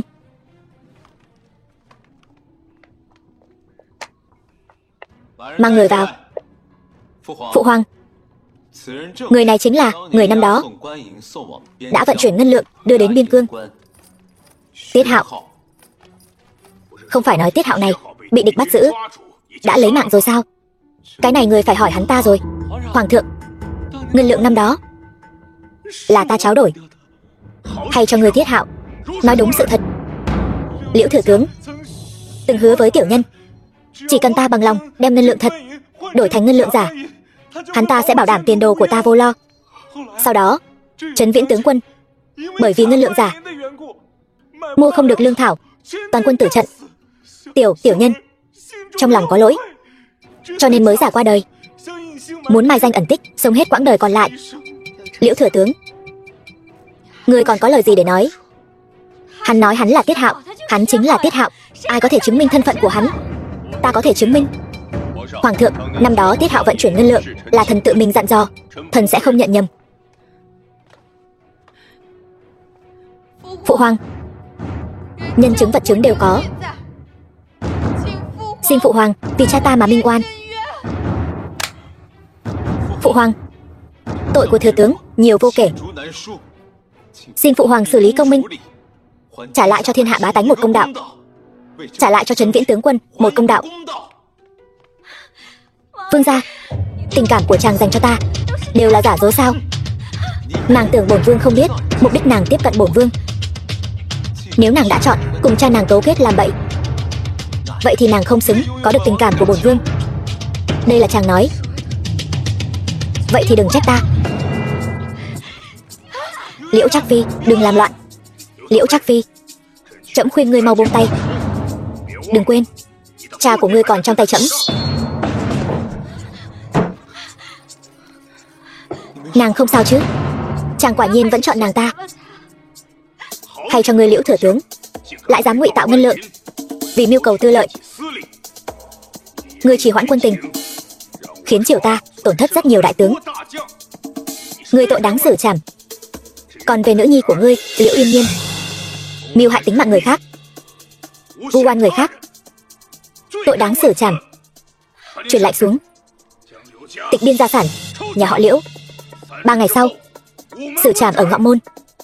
Hoàng thượng tha mạng. Áp giải xuống. Hoàng thượng tha mạng. Hoàng thượng, hôm nay đã làm phiền hứng thú của mọi người. Yến tiệc hôm nay đến đây là kết thúc. Mọi người cũng về nghỉ ngơi sớm đi. Đúng rồi, Đoan Vương và Trấn Vương, ngày mai các con vào cung một chuyến. Trẫm có việc muốn giao phó cho các con. Quý vị phụ lão hương thân, cảm tạ mọi người trước đây đã ủng hộ cửa tiệm của chúng tôi. Thế nhưng cửa tiệm chúng tôi chỉ làm những thứ độc nhất vô nhị. Hôm nay cửa tiệm khai trương lại, hoan nghênh mọi người tiếp tục đến ủng hộ. Bây giờ các ngươi đổi bán thứ gì rồi? Đúng vậy, trà sữa. Đây là cái gì vậy? Giải khát tiêu mệt, tiện mang theo. Mọi người có thể tự do lựa chọn. Độ ngọt và các món ăn kèm đảm bảo sau khi uống xong sẽ còn muốn uống nữa. Thật sự có khoa trương như lời ngươi nói không vậy? Khoa trương hay không, thử rồi chẳng phải là sẽ biết ngay sao? Thanh Nhi, thú vị đấy. Mọi người có thể nếm thử trước. Nếu thấy hợp ý thì vào mua cũng chưa muộn.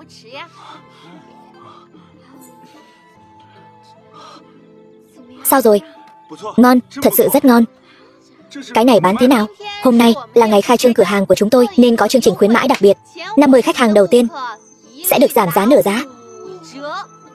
Những khách hàng còn lại sẽ được giảm giá 20%. Tôi cũng muốn. Giảm nửa giá sao? Tôi muốn 1 ly trà sữa. Tôi cũng muốn 1 ly. Cho tôi với. Mọi người đừng vội. Bình tĩnh nghe tôi nói hết đã, để mọi người có trải nghiệm ẩm thực tốt hơn. Cửa hàng chúng tôi còn đặc biệt là một số món ăn vặt để dùng kèm với trà sữa. Thanh Nhi, lên món nào? Đến rồi đây. Đây là cái gì vậy? Háo hức quá. Phải đó, đây là cái gì vậy? Người chắc chắn đầu của bọn họ bán chạy hơn lần trước chứ. Trấn Vương Phi đã lấy vài ly cho dân chúng xung quanh dùng thử. Ai nấy đều tấm tắc khen ngon. Không ngờ bọn họ lại nhanh như vậy đã tìm được đường mới. Liên lạc ngay với Liễu Yên Nhiên. Cô ta biết phải làm gì. Dạ. Người của Đoan Vương đang bí mật theo dõi cửa hàng. Đúng vậy, nhưng không biết vì sao bọn họ chỉ theo dõi từ xa chứ không gây rối. Chắc lại muốn giở trò cũ rồi. Theo dõi bọn họ cho kỹ, tuyệt đối không được đánh rắn động cỏ. Thuộc hạ hiểu. Ta muốn xem lần này ngươi còn giở trò gì nữa. Mọi người đừng vội, từng người một. Tôi muốn 1 ly trà sữa đậu đỏ trân châu khoai môn. Đây là số thứ tự của cô. Xin vui lòng đợi. Người tiếp theo cho tôi 1 ly trà sữa hoa nhài 4 mùa. Được. Còn 1 phần khoai tây chiên nữa. Rồi, người tiếp theo tôi muốn 5 phần bánh quy bơ. Được. Cho tôi 1 ly trà sữa. Của ngài đây.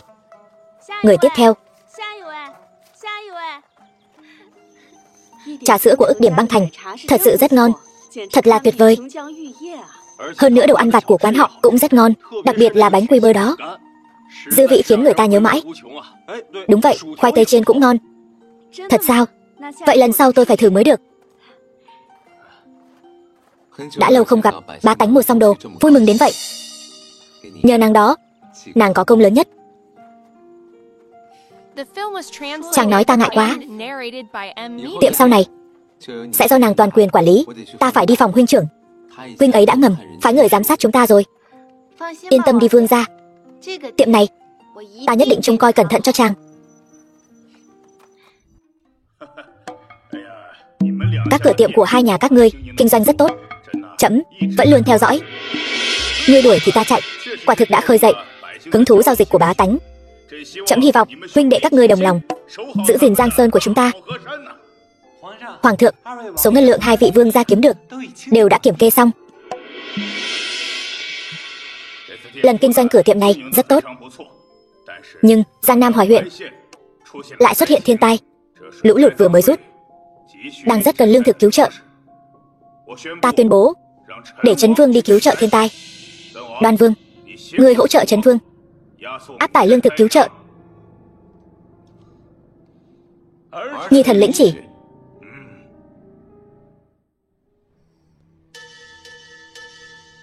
Huynh nói xem, phụ hoàng có ý gì?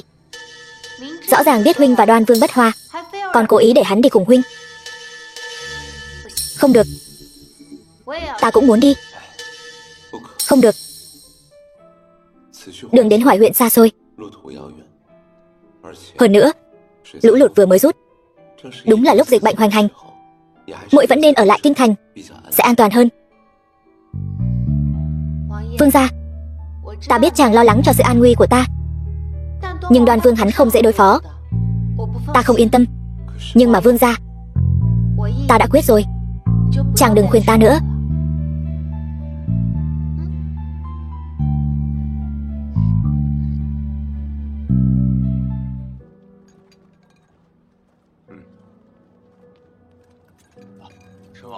Trấn Vương phi.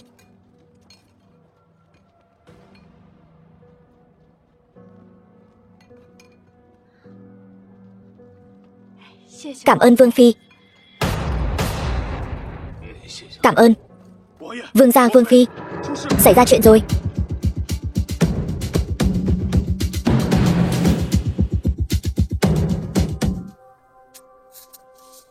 Tất cả lương thực đều như vậy sao? Trừ vài bao đầu là lương thực, còn lại đều như vậy. Tên Đoan Vương này vậy mà dám giở trò với lương thực cứu trợ. Hèn chi lúc lương thực vừa đến nơi, hắn liền kiếm cớ rời đi. Thật là mưu tính kỹ lưỡng. Bây giờ lương thực ăn được không còn nhiều nữa. Phải làm sao bây giờ? Lý phó tướng, người lập tức quay về kinh thành, điều thêm lương thực. Bây giờ điều lương e là không kịp rồi. Không, vẫn kịp. Lý phó tướng, người cứ việc quay về, chuyện còn lại cứ giao cho chúng ta. Chúng ta nhất định sẽ gắng gượng đến khi người quay lại. Mặt tướng tuân lệnh. The film was translated and narrated by M. Media. Muội có biện pháp rồi sao? Vương gia, chẳng còn nhớ lúc chúng ta đi dọc đường, ta đã mua rất nhiều bột mì không? Chính là để phòng ngừa bất trắc.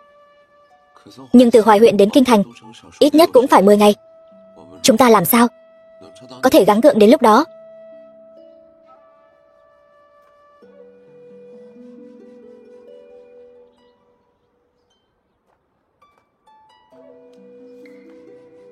Chúng ta có nó mà. Hoài huyện mưa thuận gió hòa, lại trồng nhiều mía, có thể chiết xuất được nhiều đường. Có nó, chúng ta sẽ làm được việc gấp đôi. Ý nàng là bánh quy nén. Thế nào?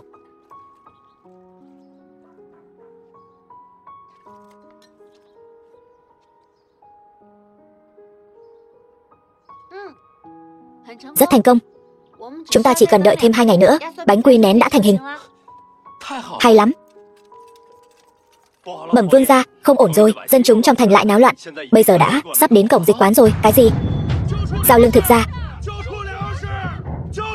Giao lương thực ra. Giao lương thực ra.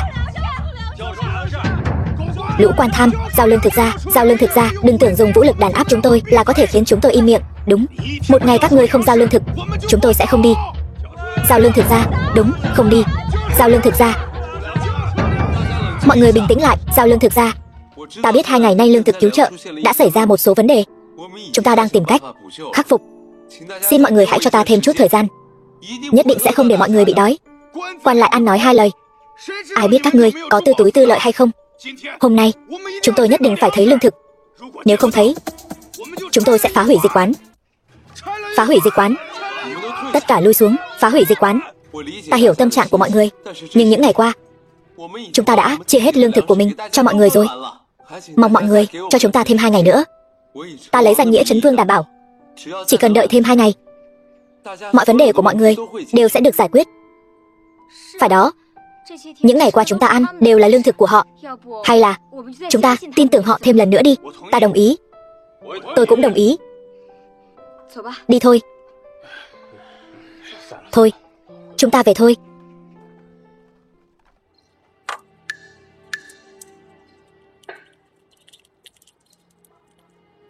Thành công rồi. Bánh quy nén đã làm xong. Tốt quá. Người đâu, mau báo cho dân chúng trong thành, bảo họ đến dịch quán nhận lương thực. Dạ.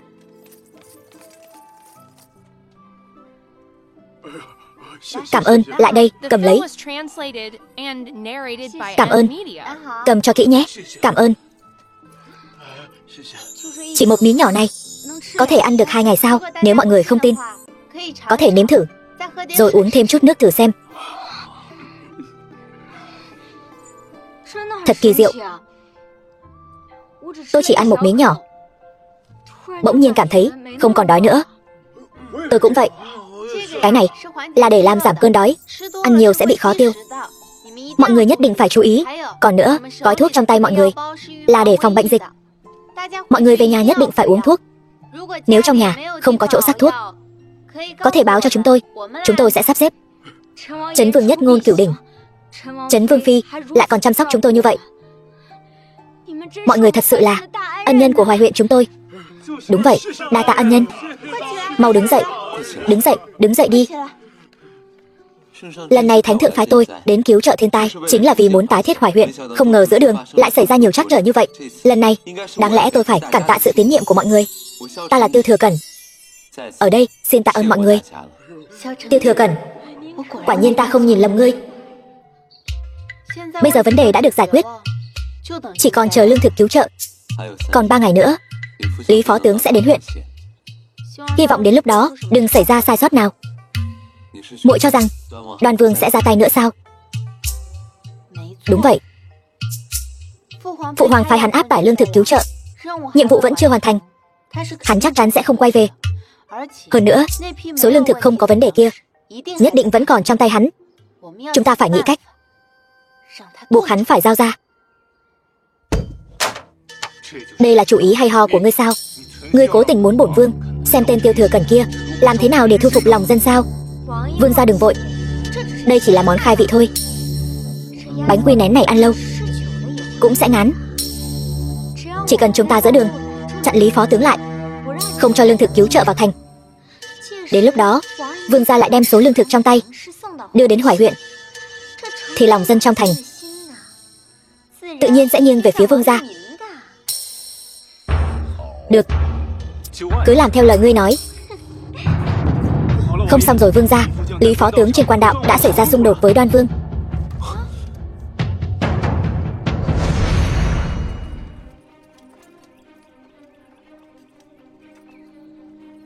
Chuyện gì vậy?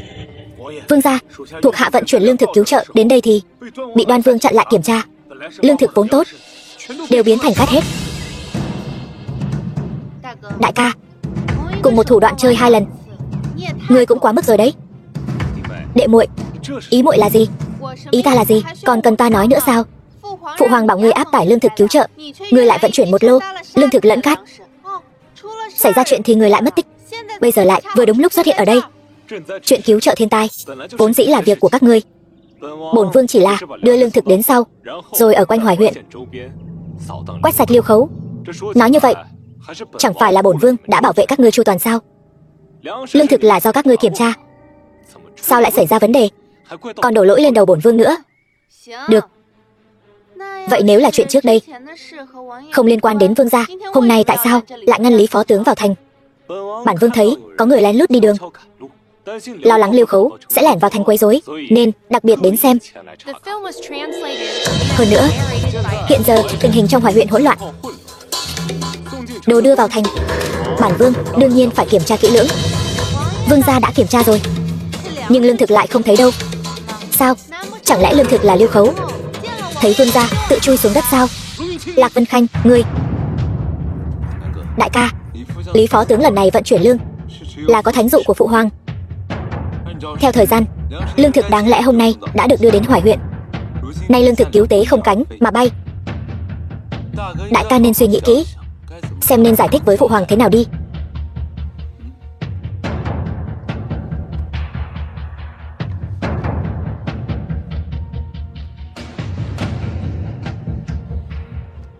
Tam đệ yên tâm, ngày mai bản vương nhất định sẽ tìm được lương thực. Rút. Dạ.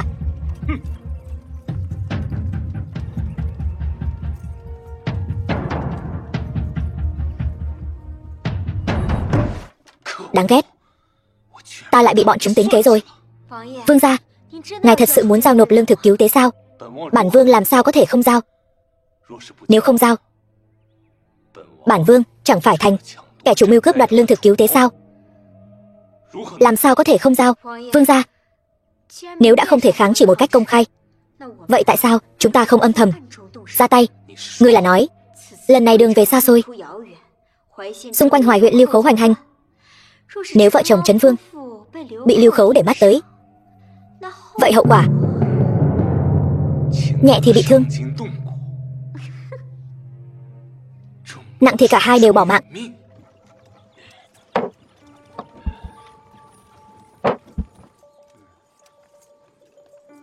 Đệ muội, đại ca, nhanh vậy đã đưa lương thực đến rồi.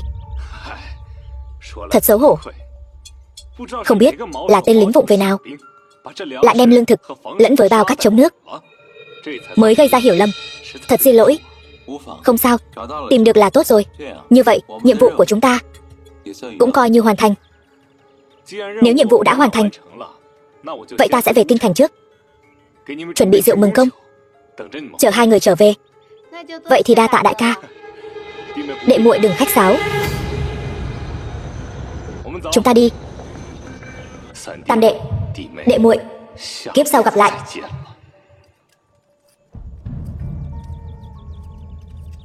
Đoan Vương này giờ rời đi, không biết trong lòng đang ấp ủ điều gì. Xem ra chúng ta chỉ có thể tùy cơ ứng biến.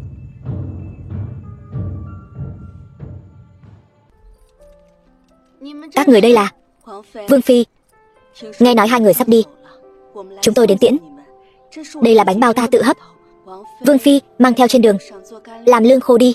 Vương phi, đây là trứng gà nhà ta, rất ngon, người nhất định phải thử. Còn ta nữa. Vương phi tỷ tỷ, đây là bức tranh ta vẽ, tặng cho tỷ và vương gia. Hy vọng tỷ và vương gia có thể trường trường kiều kiều, ân ái bạc đầu. Bức tranh này tuy vẽ rất xấu, nhưng bổn vương rất thích. Bổn vương nhận. Những thứ còn lại các ngươi đều mang về đi. Các ngươi hiện đang tái thiết lại nhà cửa, cần lương thực dồi dào mới là quan trọng nhất. Vương gia nói chí phải. Tấm chân tình của các ngươi chúng ta đều ghi nhận. Về sau nếu rảnh rỗi, chúng ta sẽ quay lại thăm các ngươi. Đi thôi. Vương gia vương phi bảo trọng. Vương gia vương phi thượng lộ bình an, bảo trọng. Tạm biệt. The film was translated and narrated by Media. Tiêu Thừa Cẩn, sao huynh lại ra nông nỗi này?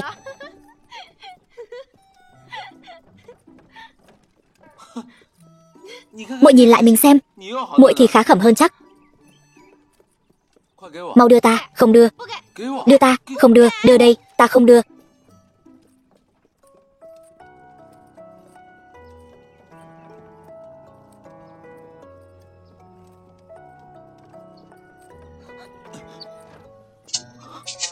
Ít ra ta trông cũng đẹp hơn huynh.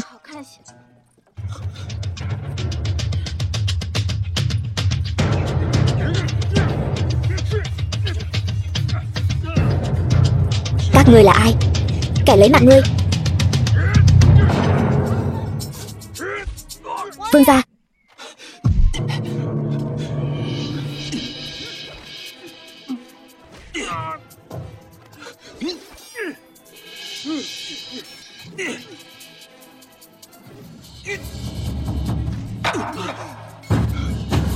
Tiêu Thừa Cẩn, huynh thế nào rồi? Không sao, bọn chúng quá khó đối phó. Lát nữa ta sẽ mở đường máu, muội thừa cơ chạy ra ngoài. Cứ chạy thẳng về phía trước, đừng quay đầu lại. Không được, như vậy quá mạo hiểm. Nếu bọn chúng thật sự là do Đoan Vương phái tới thì nhất định là nhắm vào huynh. Ta không thể bỏ huynh lại.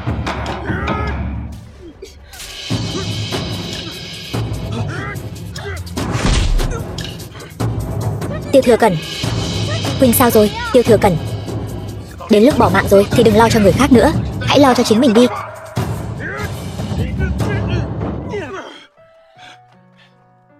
Hạ Sinh, là ngươi, tên phản đồ, tiểu gia ta chưa từng quy phục. Nói gì đến phản bội? Hạ Sinh, sao huynh lại tới đây? Ta nghe nói Đoan Vương muốn ra tay với các ngươi, lo lắng sẽ xảy ra chuyện, nên ta vội vàng đến đây. Mau đưa hắn đi. Đã đến rồi thì đừng hòng ai rời khỏi đây. Hạ Sinh, các ngươi còn nhiệm vụ chưa hoàn thành, không thể bỏ mạng ở đây. Mau đi đi. Vậy huynh thì sao? Huynh sẽ mất mạng đó. Vậy thì tốt quá. Biết đâu ta có thể trở về hiện thực. Ta không chống đỡ được bao lâu nữa. Mau đi đi. Ta không thể bỏ huynh lại. Đàn bà đúng là phiền phức. Trấn Vương điện hạ, mau đưa nàng đi, mau đi. Nếu không hắn sẽ ra đi vô ích. Đi, mau đi đi. Hạ Sinh, mau đi đi. Nhất định phải hoàn thành mục tiêu của chúng ta.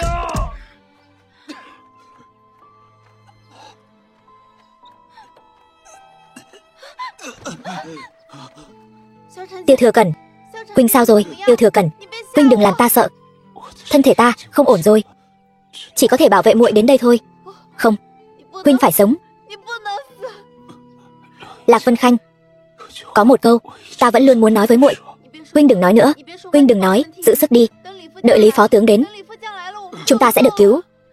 Nhưng ta sợ ta không nói, ta sẽ không còn cơ hội nữa. Lạc Vân Khanh, ta thích muội. Ta thật sự thích muội. Ta rất thích muội. Tiêu Thừa Cẩn, ta chưa bao giờ nghĩ tới sẽ động lòng với một người trong chuyện. Huynh mất rồi, ta phải làm sao đây? Tiêu Thừa Cẩn. Thái y, Vương gia hiện giờ thế nào rồi? Thần cũng không rõ. Theo lý mà nói 10 ngày đã đủ rồi. Tỉnh rồi. Vương gia tỉnh rồi. Vương gia, huynh cảm thấy thế nào? Các ngươi là? Thái y, Vương gia đây là làm sao vậy? Cơ thể của Vương gia rõ ràng đã không còn gì đáng ngại nữa. Chẳng lẽ là vết thương trên đầu? Xin Vương phi cho phép thần về Thái y viện. Triệu tập đồng lưu cùng nhau trần trị cho Vương gia. Mau đi. Vương gia, chàng thật sự không nhận ra ta sao? Không nhận ra? Ngươi là ai?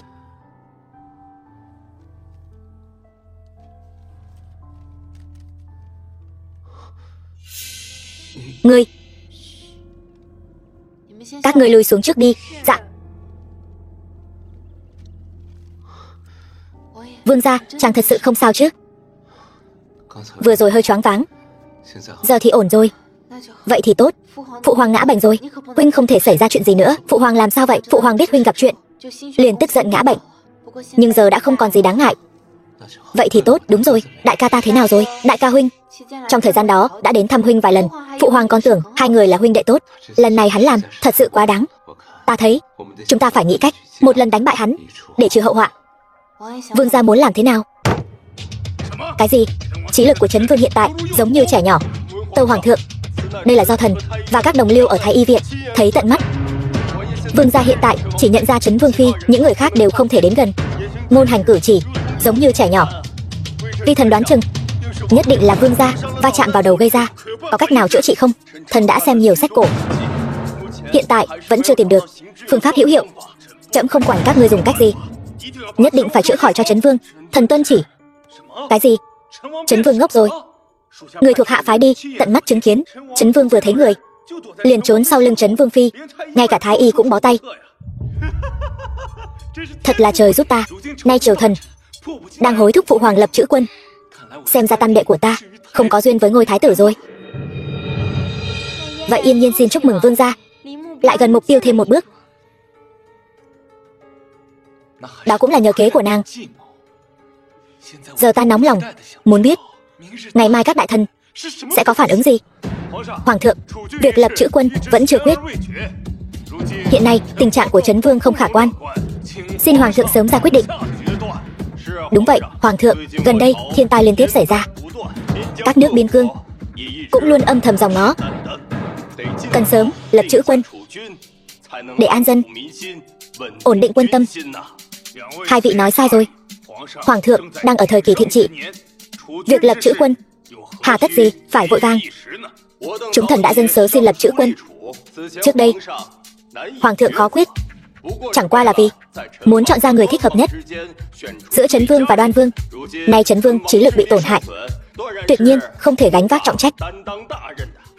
Trấn Vương chỉ là tạm thời bị thương, sao các vị biết ngài ấy sẽ không hồi phục? Hồi phục? Bao giờ mới hồi phục? Thái y đã nói không hoàn toàn chắc chắn có thể chữa khỏi bệnh cho Trấn Vương. Chẳng lẽ trước đó chúng ta cứ để ngôi vị chữ quân bỏ trống như vậy sao? Hay là Viên đại nhân cho rằng ngôi vị chữ quân ngoài Trấn Vương ra không ai có thể ngồi vào?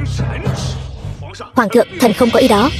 Thần chỉ thấy Trấn Vương vừa mới bị thương, các đại nhân khác đã vội vàng đòi lập chữ quân, thật khiến người ta phải nghi ngờ động cơ. Chúng thần chỉ bàn việc công. Viên đại nhân nghi ngờ chúng thần, vậy xin hãy đưa ra bằng chứng. Ngươi đủ rồi. Trấn Vương đột ngột mắc bệnh, việc này để sau bàn lại. Hoàng thượng, ngôi vị chữ quân liên quan đến quốc thể, không thể chậm trễ. Xin hoàng thượng sớm ra quyết định. Vậy Ái Khanh cho rằng ai là người thích hợp nhất? Đương nhiên là Đoan Vương. Đoan Vương không chỉ có chiến công hiển hách, mà hơn nữa còn hoàn thành xuất sắc những khảo nghiệm mà hoàng thượng đặt ra trước đó, là người thích hợp nhất để trở thành thái tử. Phải đó, hoàng thượng. Trấn Vương tuy cũng là người có tài trị quốc, nhưng giờ ngài ấy như vậy thì làm sao có thể ngồi vững ở Đông Cung, trưởng quản xã tắc? Chuyện này cho ta vào, bên ngoài ai đang ồn ào vậy? Hoàng thượng, Trấn Vương phi nhất quyết xông vào cung, nói là muốn đòi lại công bằng cho chồng, cho nàng ấy vào. Truyền Trấn Vương phi vào điện. Phụ hoàng, Vân Khanh muốn cáo trạng Đoan Vương ở Hoài huyện khi đó tham ô lương thực cứu tế, hại vợ chồng chúng thần, suýt nữa không thể hoàn thành hoàng mệnh. Khi chúng thần hồi thành, phái người truy sát chúng thần, may mắn vợ chồng chúng thần mạng lớn, mới thoát được một kiếp nạn. Mong phụ hoàng làm chủ cho chúng thần. Trấn Vương phi, người nói lời này có bằng chứng không? Phụ hoàng còn nhớ không? Lý phó tướng khi hồi thành điều lương đặc biệt xin ngài một thủ dụ. Đương nhiên nhớ. Chẳng lẽ trong này có huyền cơ gì sao? Kỳ thực Lý phó tướng chưa từng thật sự đi điều lương, mà là kéo một xe cát trở về Hoài huyện. Phụ hoàng, lương thực ngày đó Đoan Vương đưa đến Hoài huyện chỉ có một phần dùng được, còn lại đều trộn lẫn cát. Thần và vương gia nghi ngờ Đoan Vương giăng bẫy chúng thần, cho nên mới bảo Lý phó tướng diễn một màn kịch như vậy. Không ngờ cuối cùng thật sự có thể lấy ra được lương thực của Đoan Vương. Chuyện này Lý phó tướng và binh lính dưới trướng hắn đều có thể làm chứng. Lý phó tướng, Trấn Vương phi nói có phải sự thật không? Hồi hoàng thượng, Mạt tướng nguyện lấy tính mạng đảm bảo Vương phi nói từng câu đều đúng sự thật. Hơn nữa từ kinh thành trên đường về Hoài huyện, Đoan Vương còn cho người lục soát đội ngũ của Mạt tướng. Hai người các ngươi đứng dậy đi. Người đâu? Truyền Đoan Vương vào điện. Nhi thần tham kiến phụ hoàng. Phụ hoàng, chuyện lương thực cứu tế quả thực là lỗi của Nhi thần. Nhi thần tự cho là sẽ không làm kém hơn tam đệ, cho nên nhất thời bị che mờ tâm trí. Chuyện này cho dù là Lý phó tướng không có quay lại điều lương, Nhi thần cũng sẽ đem lương thực tận tay đưa đến tay bá tánh. Dù sao phụ hoàng thường nói nhất định phải lấy dân làm trọng, quân làm nhẹ. Nhi thần dù tư dục có nặng nề hơn nữa cũng sẽ không làm ra chuyện bất phân thị phi như thế này. Nếu Đoan Vương đã phân biệt phải trái, sao lại đem ân oán cá nhân đặt lên trên sự an nguy của bá tánh chứ? Đệ muội, quả thực là ta làm không đúng. Phụ hoàng, dù người có trách phạt như thế nào, Nhi thần tuyệt không oán hận. Thôi được rồi, chuyện lương thực cứu tế trẫm tự nhiên sẽ điều tra rõ. Trẫm bây giờ muốn biết, Trấn Vương phi nói người phái người truy sát bọn họ có phải sự thật không? Phụ hoàng, Nhi thần oan uổng. Nhi thần chỉ muốn cùng tam đệ phân cao thấp, tuyệt đối sẽ không làm chuyện huynh đệ tương tàn. Chắc hẳn chuyện này là do bọn Lưu Khấu quanh đây gây ra. Nhưng ta và Vương gia khi ở Hoài huyện, chính miệng Đoan Vương từng nói đã dẹp sạch. Bọn lưu khấu quanh vùng rồi. Thiên tai vừa dứt, lòng dân chưa yên, chắc chắn bọn lưu khấu quanh đây sẽ thừa cơ nổi loạn. Đệ muội, chẳng lẽ muội nghĩ số quân ta mang theo có thể quét sạch toàn bộ lưu khấu sao? Nếu Đoan Vương đã khăng khăng là do lưu khấu gây ra, vậy thì mời Lý phó tướng mang tên áo đen hôm đó lên đây. Mang người lên. Ký hiệu này hẳn mọi người đều nhận ra, đây chẳng phải đồ đằng hổ kỵ quân của Đoan Vương sao? Sao lại? Phụ hoàng, cả nước này ai ai cũng biết đồ đằng hổ kỵ quân của Nhi thần. Nếu có kẻ cố tình muốn làm giả, cũng không phải là không thể. Đoan Vương thật khéo ăn nói. Nếu đồ đằng có thể làm giả, vậy tín vật trong quân của ngươi chắc không thể làm giả được chứ? Ý ngươi là sao? Mang lên đây. Bệ hạ. Hạ sinh, dâng lệnh bài lên. Bệ hạ, thuộc hạ là Hạ sinh, là quân sư của Đoan Vương. Trước giờ vẫn luôn ở bên cạnh Đoan Vương. Khi ở Hoài huyện, thuộc hạ nghe thấy Đoan Vương âm mưu. Ngươi muốn mưu hại Trấn Vương điện hạ. Ban đầu thuộc hạ cũng không muốn xen vào việc của người khác, nhưng gần đây luôn ăn ngủ không yên, nên quyết định nói ra sự thật để trả lại công bằng cho Trấn Vương. Kính xin bệ hạ minh xét. Đoan Vương, ngươi còn gì để nói? Phụ hoàng, nhất định là bọn chúng cấu kết với nhau hãm hại Nhi thần. Phụ hoàng, ngươi đừng để bọn chúng che mở tâm trí. Hỗn xược, ngươi thật sự cho rằng trẫm giả lú lẫn rồi sao? Không nhận ra lệnh bài này là vật trong quân của ngươi sao? Trẫm dạy dỗ ngươi phải huynh đệ đồng lòng, nào ngờ ngươi vì tư lợi lại ra tay với huynh đệ mình. Phụ hoàng, tam đệ hiện giờ thần trí không tỉnh táo, Lạc Vân Khanh lại thừa cơ gây sóng gió, thật đáng tội. Phụ hoàng, vương gia hiện giờ như đứa trẻ. Vân Khanh sao còn tâm trí hãm hại người khác chứ? Hôm nay Vân Khanh chỉ muốn đòi lại công bằng. Nếu phụ hoàng không tin, Vân Khanh nguyện ra đi để chứng minh. Mau ngăn nàng lại. Ta nói Vương phi, người làm gì vậy? Xin phụ hoàng làm chủ cho chúng con. Trấn Vương phi, mau đứng dậy. Trẫm hôm nay nhất định sẽ làm chủ cho ngươi. Đoan Vương nắm giữ binh quyền tự chuyên, tàn hại huynh đệ, sau đó còn không biết hối cải, muôn vàn tội ác, khó mà trốn tránh tội lỗi. Trẫm sẽ thu hồi binh quyền của ngươi, trở về phủ đóng cửa tự kiểm điểm đi. Phụ hoàng, con tạ phụ hoàng. Màn kịch vừa rồi của ngươi thật sự quá hay. Ta thật sự cảm thấy giải ót ta nợ ngươi một tượng vàng. Lần này thật may là có ngươi, nếu không có ngươi ta thật sự không nắm chắc có thể lật đổ hắn. Vậy thì ngươi phải cản tạ Lý phó tướng cho tốt. Hôm đó nếu không có hắn cứu ta, ta bây giờ e rằng đã mất mạng rồi. Đến lúc đó ngươi còn phải từ dưới đó gọi hồn ta lên làm chứng cho ngươi. Các ngươi đã về rồi, thế nào rồi? Binh quyền của Đoan Vương đã bị phụ hoàng thu hồi toàn bộ, bây giờ đang úp mặt vào tương tự kiểm điểm. Vậy thì tốt, hy vọng lần này hắn thật lòng hối cải. Hối cải? Loại người như hắn, ngươi còn mong hắn hối cải sao? Vậy ta còn... Ngươi véo ta làm gì? Ngày tốt như vậy, có thể nói chút lời may mắn không? Được rồi, ta không biết nói chuyện, vậy ta đi đây. Cứ ở cùng người yêu trong chuyện của ngươi mà sống cho tốt đi. Vân Khanh, người yêu trong chuyện là có ý gì? Lần này ta lại thua trong tay Lạc Vân Khanh, thật đáng ghét. Vương gia bớt giận. Hiện giờ Trấn Vương ngốc nghếch, cho dù Lạc Vân Khanh có bản lĩnh đến đâu, nàng ta cũng không có cách nào để Trấn Vương trở thành thái tử. Hoàng thượng sớm muộn gì cũng sẽ thả ngài ra. Ta vừa nhận được tin, phụ hoàng đã phái người đến đất phong của nhị hoàng tử. Ta tin rằng không bao lâu nữa nhị đệ sẽ trở về đô thành. Hoàng thượng đây là định bỏ con tốt này chọn con tốt khác. Vậy vương gia người, nếu hắn chưa từng quan tâm đến ta, thì tại sao ta phải quan tâm đến tình phụ tử của chúng ta? Truyền lệnh của ta, tập hợp tất cả binh mã trong thành, chờ hiệu lệnh của ta. Vương gia đây là muốn bức cung sao? Sự việc là như vậy, ta và Hạ sinh đều không thuộc về nơi này, chúng ta cuối cùng cũng phải quay về. Vì vậy muội chỉ là vì muốn giữ lại phượng mệnh cách trên người muội mới cùng Liễu Yên Nhiên đấu đá kịch liệt như vậy. Còn bổn vương chỉ là công cụ để muội trở về hiện thực. Không phải như vậy. Nếu ta nói ta thích hắn, e là cả đời này cũng không thể quay về được nữa. Lạc Vân Khanh trước kia đâu rồi? Ta không biết. Chắc là thật sự đã bị Liễu Yên Nhiên hại rồi. Nếu ta trở thành thái tử, muội có thể đừng rời đi không?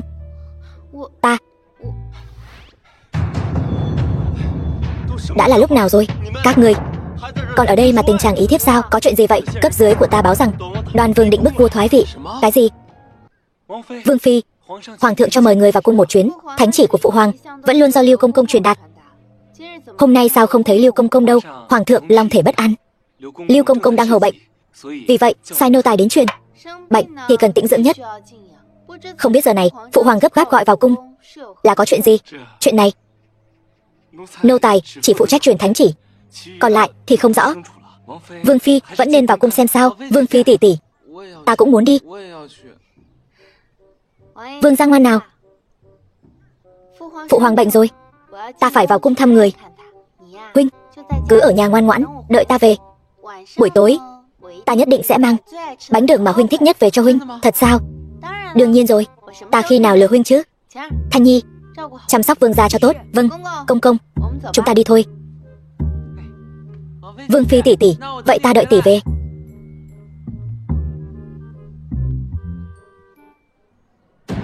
Thanh Nhi, có. Mang lệnh bài này đưa cho viên đại nhân ở bộ binh, bảo ông ấy đến gặp ta. Vâng.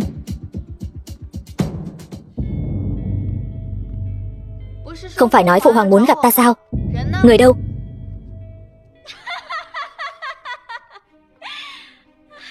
Người vậy mà vẫn còn sống. Người vẫn còn sống. Ta sao có thể bỏ mạng được? Xem ra không phải phụ hoàng muốn gặp ta, là ngươi và Đoan Vương muốn gặp ta. Đoan Vương đâu? Chỉ có mình ngươi thôi sao? Đoan Vương tự có việc của hắn phải làm, ai mà thèm để ý đến ngươi chứ? Chẳng lẽ... Phụ hoàng, các ngươi đã làm gì phụ hoàng? Thay vì lo lắng cho người khác, chi bằng lo lắng cho chính mình đi. Lạc Vân Khanh, ngươi nói xem, ngươi có thể đỡ được mấy kiếm của ta? Đồ điên. Liễu Yên Nhiên, các ngươi đây là mưu phản. Mưu phản? Chỉ cần ta đoạt được Mạnh Cách Phượng Hoàng, ngôi vị hoàng hậu do thiên mệnh định sẵn sẽ là của ta, đến lúc đó ai còn dám nói ta mưu phản nữa. Ta nói cho ngươi biết, Mạnh Cách cướp được thì thiên mệnh sẽ không thừa nhận đâu. Ngươi hãy từ bỏ ý định đó đi. Thiên mệnh có thừa nhận hay không, chỉ có thử mới biết được. Tiếc thật, ngươi không được thấy rồi.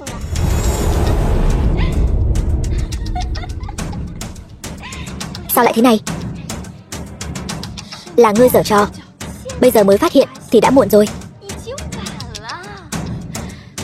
Ta đã đốt nhuyễn cốt tán trong đại điện này rồi. Hôm nay ngươi đừng hòng chạy thoát. Ngày này năm sau chính là ngày giỗ của ngươi. Vậy thì phải xem ngươi có bản lĩnh đó không. Ngươi tưởng ta không phòng bị sao? Còn ngây ra đó làm gì? Lấy mạng cô ta mau. Lạc Vân Khanh, hôm nay ngươi chắc chắn phải bỏ mạng. Thuộc hạ đến muộn khiến Vương phi kinh sợ rồi. Lý phó tướng, Lạc Vân Khanh, ngươi cuối cùng cũng đến. Vương gia thế nào rồi? Mọi thứ đã sắp xếp ổn thỏa. Mời Vương phi đi cùng thuộc hạ rời khỏi đây. Được. Liễu Yên Nhiên, hôm nay ta tạm tha cho ngươi. Nợ giữa chúng ta sau này sẽ tính sổ. Lạc Vân Khanh,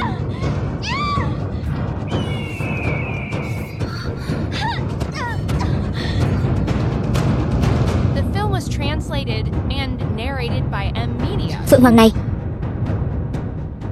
vậy mà có thể cứu mạng ta.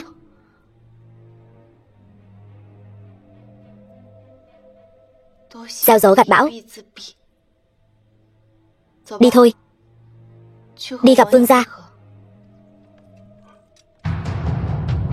Phụ hoàng, ta cho người một cơ hội cuối cùng.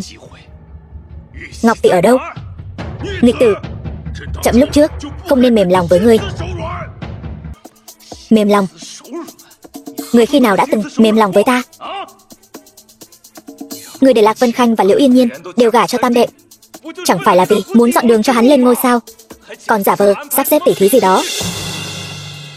Ngôi vị thái tử này, người căn bản chưa từng nghĩ đến ta. Nếu đã vậy thì ta còn cần gì phải quan tâm tình nghĩa cha con giữa chúng ta? Nói, Ngọc tỷ ở đâu? Đoan Vương, nếu ngươi bây giờ dừng tay, trẫm sẽ coi như không có chuyện gì xảy ra. Trẫm sẽ xử nhẹ cho ngươi. Nếu ngươi vẫn ngoan cố, trẫm cũng không cứu được ngươi. Xử nhẹ? Nói thật cho ngươi biết, toàn bộ hoàng cung đều đã bị ta khống chế. Lạc Vân Khanh cũng đã bị ta lừa vào cung. Hiện tại đã bị ta lấy mạng rồi. Trấn Vương phủ chỉ còn tên tam đệ ngốc nghếch kia thôi. Người nghĩ tam đệ của ta, hắn sẽ đến cứu người sao? Vì sao không thể?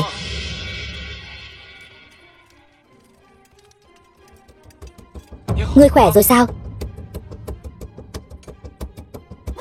Lạc Vân Khanh, ngươi vẫn còn sống. Muốn ta đi đời thì cũng là ngươi đi đời trước. Ta còn muốn sống lâu trăm tuổi. Được lắm. Các ngươi cấu kết với nhau bày mưu hãm hại ta. Nếu không phải ngươi nhiều lần hãm hại ta thì ta cần gì phải làm vậy? Tiêu Thừa Húc, nợ nần giữa chúng ta nên tính toán cho rõ ràng. Tốt lắm. Vậy thì đừng trách ta không khách khí. Người đâu?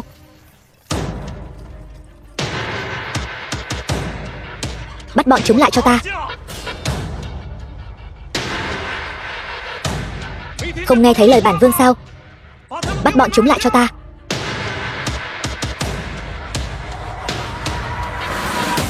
Bắt Đoan Vương lại. Đừng ai động đậy. Ai dám động, ta sẽ lấy mạng hắn. Hoàng Nhi, bây giờ con dừng tay. Vẫn còn kịp. Không được nhúc nhích. Tiêu Thừa Húc, con lấy mạng cha. Người điên rồi. Cha sao? Trong lòng hắn căn bản không có ta. Trong lòng hắn chỉ có ngươi. Nếu hôm nay ta lấy mạng hắn, ngươi có áy náy cả đời không? Ngọc tỷ ở chỗ ta. Tiêu Thừa Húc, ngươi không phải muốn Ngọc tỷ sao? Đưa Ngọc tỷ cho ta. Ngươi thả người trước đi. Như vậy đi, chúng ta một bên giao người, một bên giao Ngọc tỷ. Thế nào? Được, nhất ngôn ký xuất. Không được. The film was translated and narrated by M Media.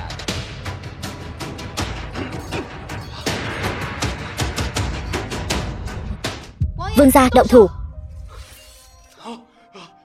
Dạ.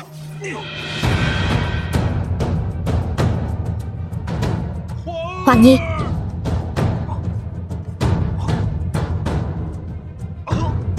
ta không cam lòng. Phụng Thiên thừa vận. Hoàng đế chiếu viết. Trẫm kế vị đến nay đã được 23 năm có lẽ. Từ khi kế vị đến nay, ngày đêm lo việc nước, không dám có chút lơ là. Nay có tam hoàng tử Trấn Vương Thừa Cẩn, tài đức vẹn toàn, nhân trí vô song. Trên được trời cao phù hộ, dưới được bá tánh ủng hộ.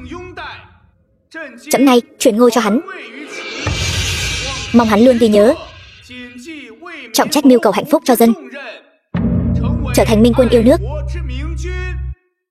Không thử.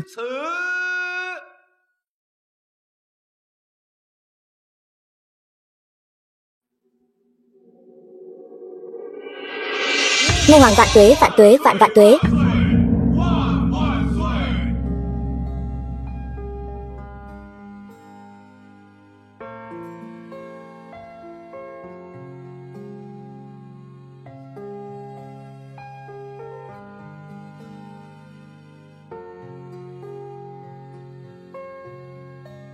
Đi thôi.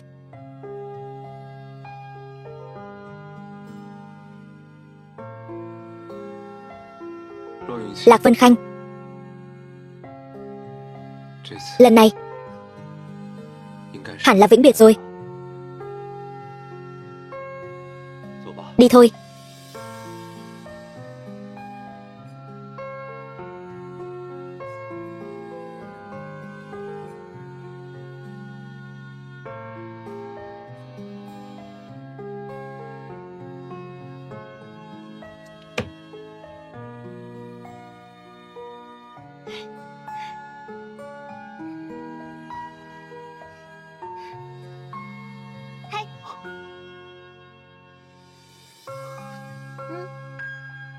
Muội. Hạ Sinh đâu? Hắn đi rồi. Vậy muội? Tiêu Thừa Cẩn, nếu ta nói ta không đi nữa, thế giới này còn chỗ cho ta không? Ngôi vị hoàng hậu Thiên Việt quốc. Thế nào? Một vợ một chồng, vĩnh viễn không phụ bạc. Một vợ một chồng, vĩnh viễn không phụ bạc.